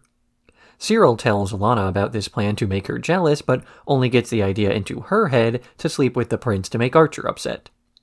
Ray, hiding out in the conservatory, is able to dose the bodyguards with a laxative that leaves the Queen and her son alone, though neither Archer nor Lana are in position as they are trying their respective plans, resulting in Archer knocking out Slater as well as the prince so the two can argue, eventually kissing and then knocking out anyone else who bothers them before Archer finally runs out of ammo for Slater's tranq gun. They then drag the bodies off through one of the manor's secret tunnels as Archer and Lana finish the deed in another room prior to the guards bursting through the door, losing good diplomatic relationships with the Durrani as well as Ray's hand. Archer and Lana by the end of this episode have a good relationship, and it's mentioned to be something that's come around due to an existing part of Archer's personality. Namely, that he uses his promiscuity as a means of trying to replace what it was he had with Lana those years ago. All of the sleeping around Archer has done has been to replace Lana, either by finding someone similar enough to be sufficient, or by winning her over with jealousy. And it's implied that Lana feels the same way. Every partner she's had through the series has been an attempt at proving something to her ex, be it by making him jealous, proving she doesn't need him by dating someone who's his polar opposite, or taking a long stay of abstinence to make herself seem above it all. Archer and Lana have never stopped thinking about one another, nor has either character ever stopped trying to piece together the hole in their hearts where the other person used to be by scavenging various bits from other relationships like a broken glass. A large part of their mutual relationship was the fact that they were able to see their worst parts in one another, and their newest attraction is based on the fact that these negative traits has vanished in the interest of keeping AJ's life happy. Both Archer and Lana have changed to be more like one another, and both for the better.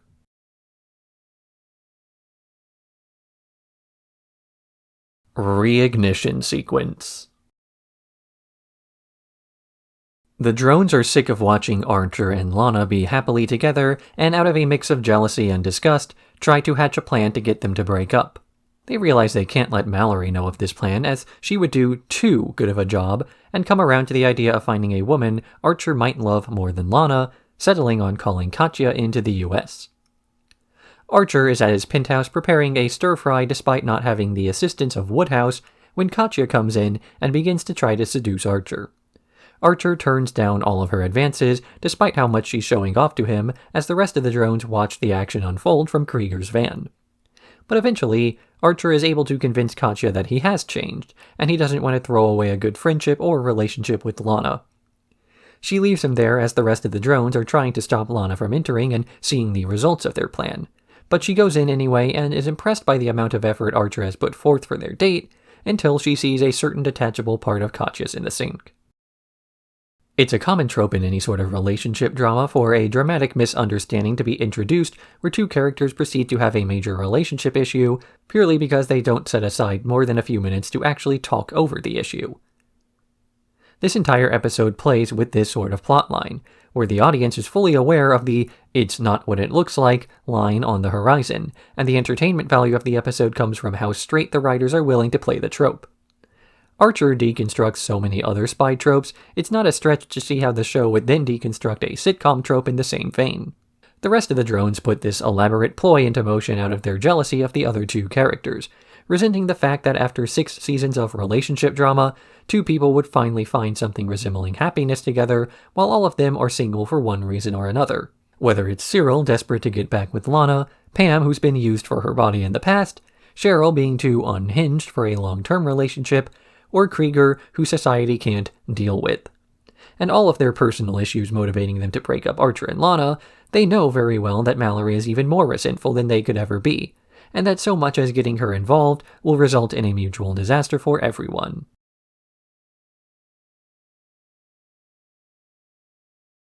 Save the whales.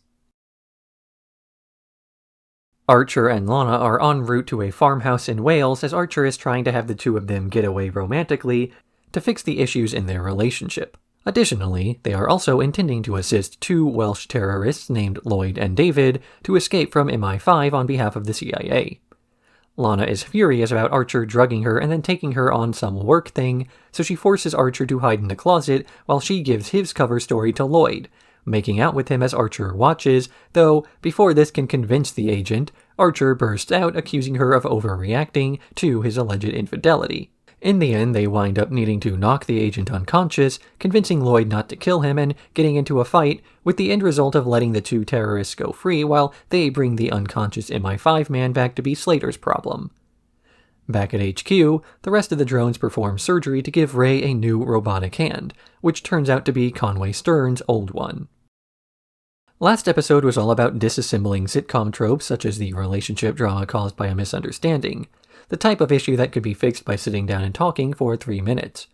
And good couples should be more than capable of sitting down and talking with each other for 3 minutes. Part of why these plots loop back around from absurdity to working again. Of course they're arguing. They react terribly and never give the benefit of the doubt to their partner. In this instance, what supports Lana's anger with Archer is the fact that in this instance, Archer cheating on her with an ex is exactly the type of thing one would expect him to do. It's why the drones last episode were able to come up with the scheme in the first place. But Archer overreacts to Lana's overreaction, and then Lana overreacts again. She sees Katya's detachment in the sink and assumes the worst, but Archer knocking her unconscious and carrying her away was not the right move to follow up with. Being taken away by Archer is also not quite as bad as immediately making out with a Welsh terrorist to make him jealous, something that makes her into worse than a hypocrite, but a hypocrite with no proof. This fits in with the theme of the show, as Archer points out, however. What person would be more likely to find himself in a compromising situation in the future than a super spy? And who else would react so explosively but another super spy?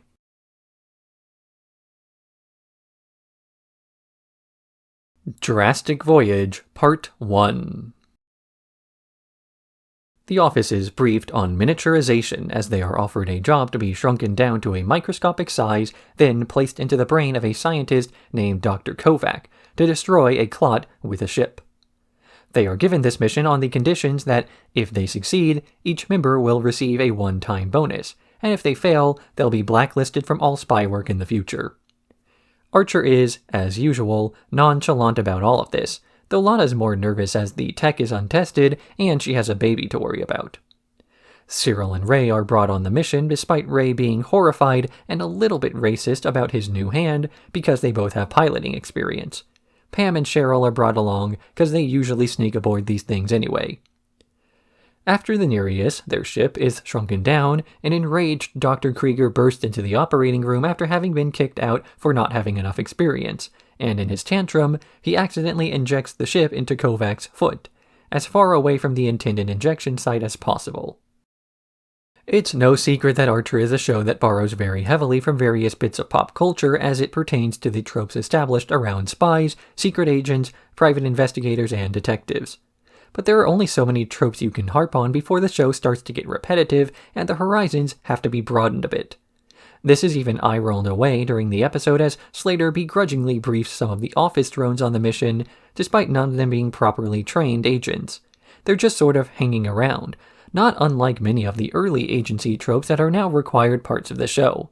So the steady broadening of horizons that we see in Archer now covers not only super spy tech, but science fiction as well, while the rule, any sufficiently advanced technology is indistinguishable from magic, is directly stated, by Cheryl of all people. We have actually crossed that threshold a while ago, with some of the tech that the CIA uses being more narrative-driven than reality-driven. But then again, that's how the show was plotted from the beginning.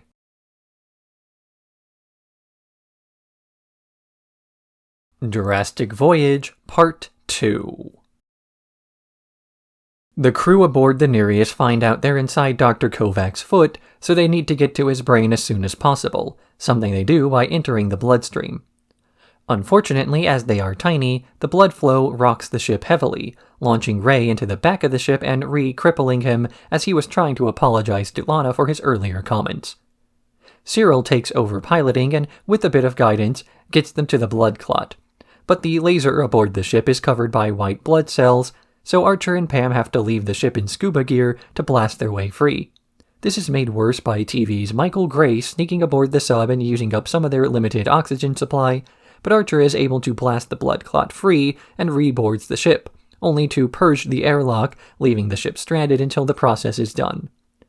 With a time crunch, they sail their way towards the tear ducts as the medical team drains tears with an eyedropper, hoping to get the ship out. But they do not make it in time, with the ship regrowing inside the operating room, killing everyone outside the ship as Krieger smashes the computer with the remaining technology inside.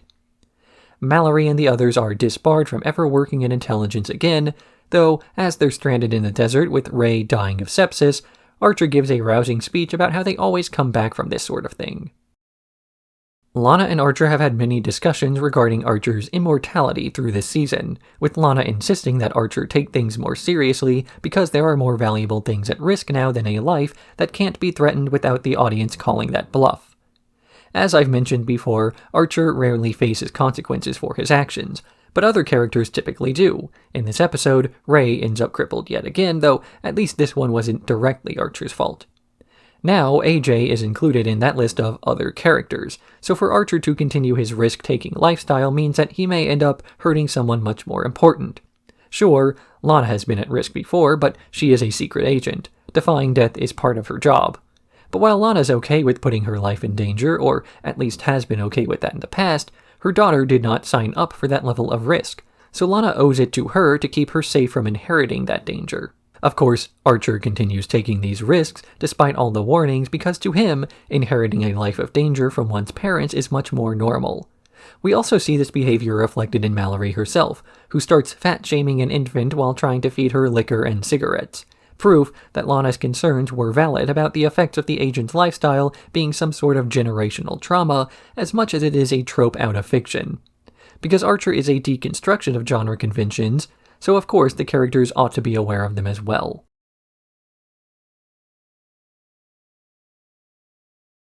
Outro. This was a part 1 to what will be a 2-part video covering the entire show Archer. Part 2 will, like this video, be released as individual season reviews for channel members before having the full video covering seasons 1 through 14 released all at once on the 1st of the month. The month most likely being December, as I usually take breaks in between multi-part videos of this kind. This section will be cut out of the finished video, and this video itself will become unlisted, if I remember. But there will be seasonal timestamps in the final product, so you can pick that video up where this one left off as seamlessly as possible. Anyway, this is a little reminder that if you are listening to this video in the background while doing something else, now is the time to start looking for something else to listen to. I recommend one of my own videos, but, of course, I am very biased in this regard.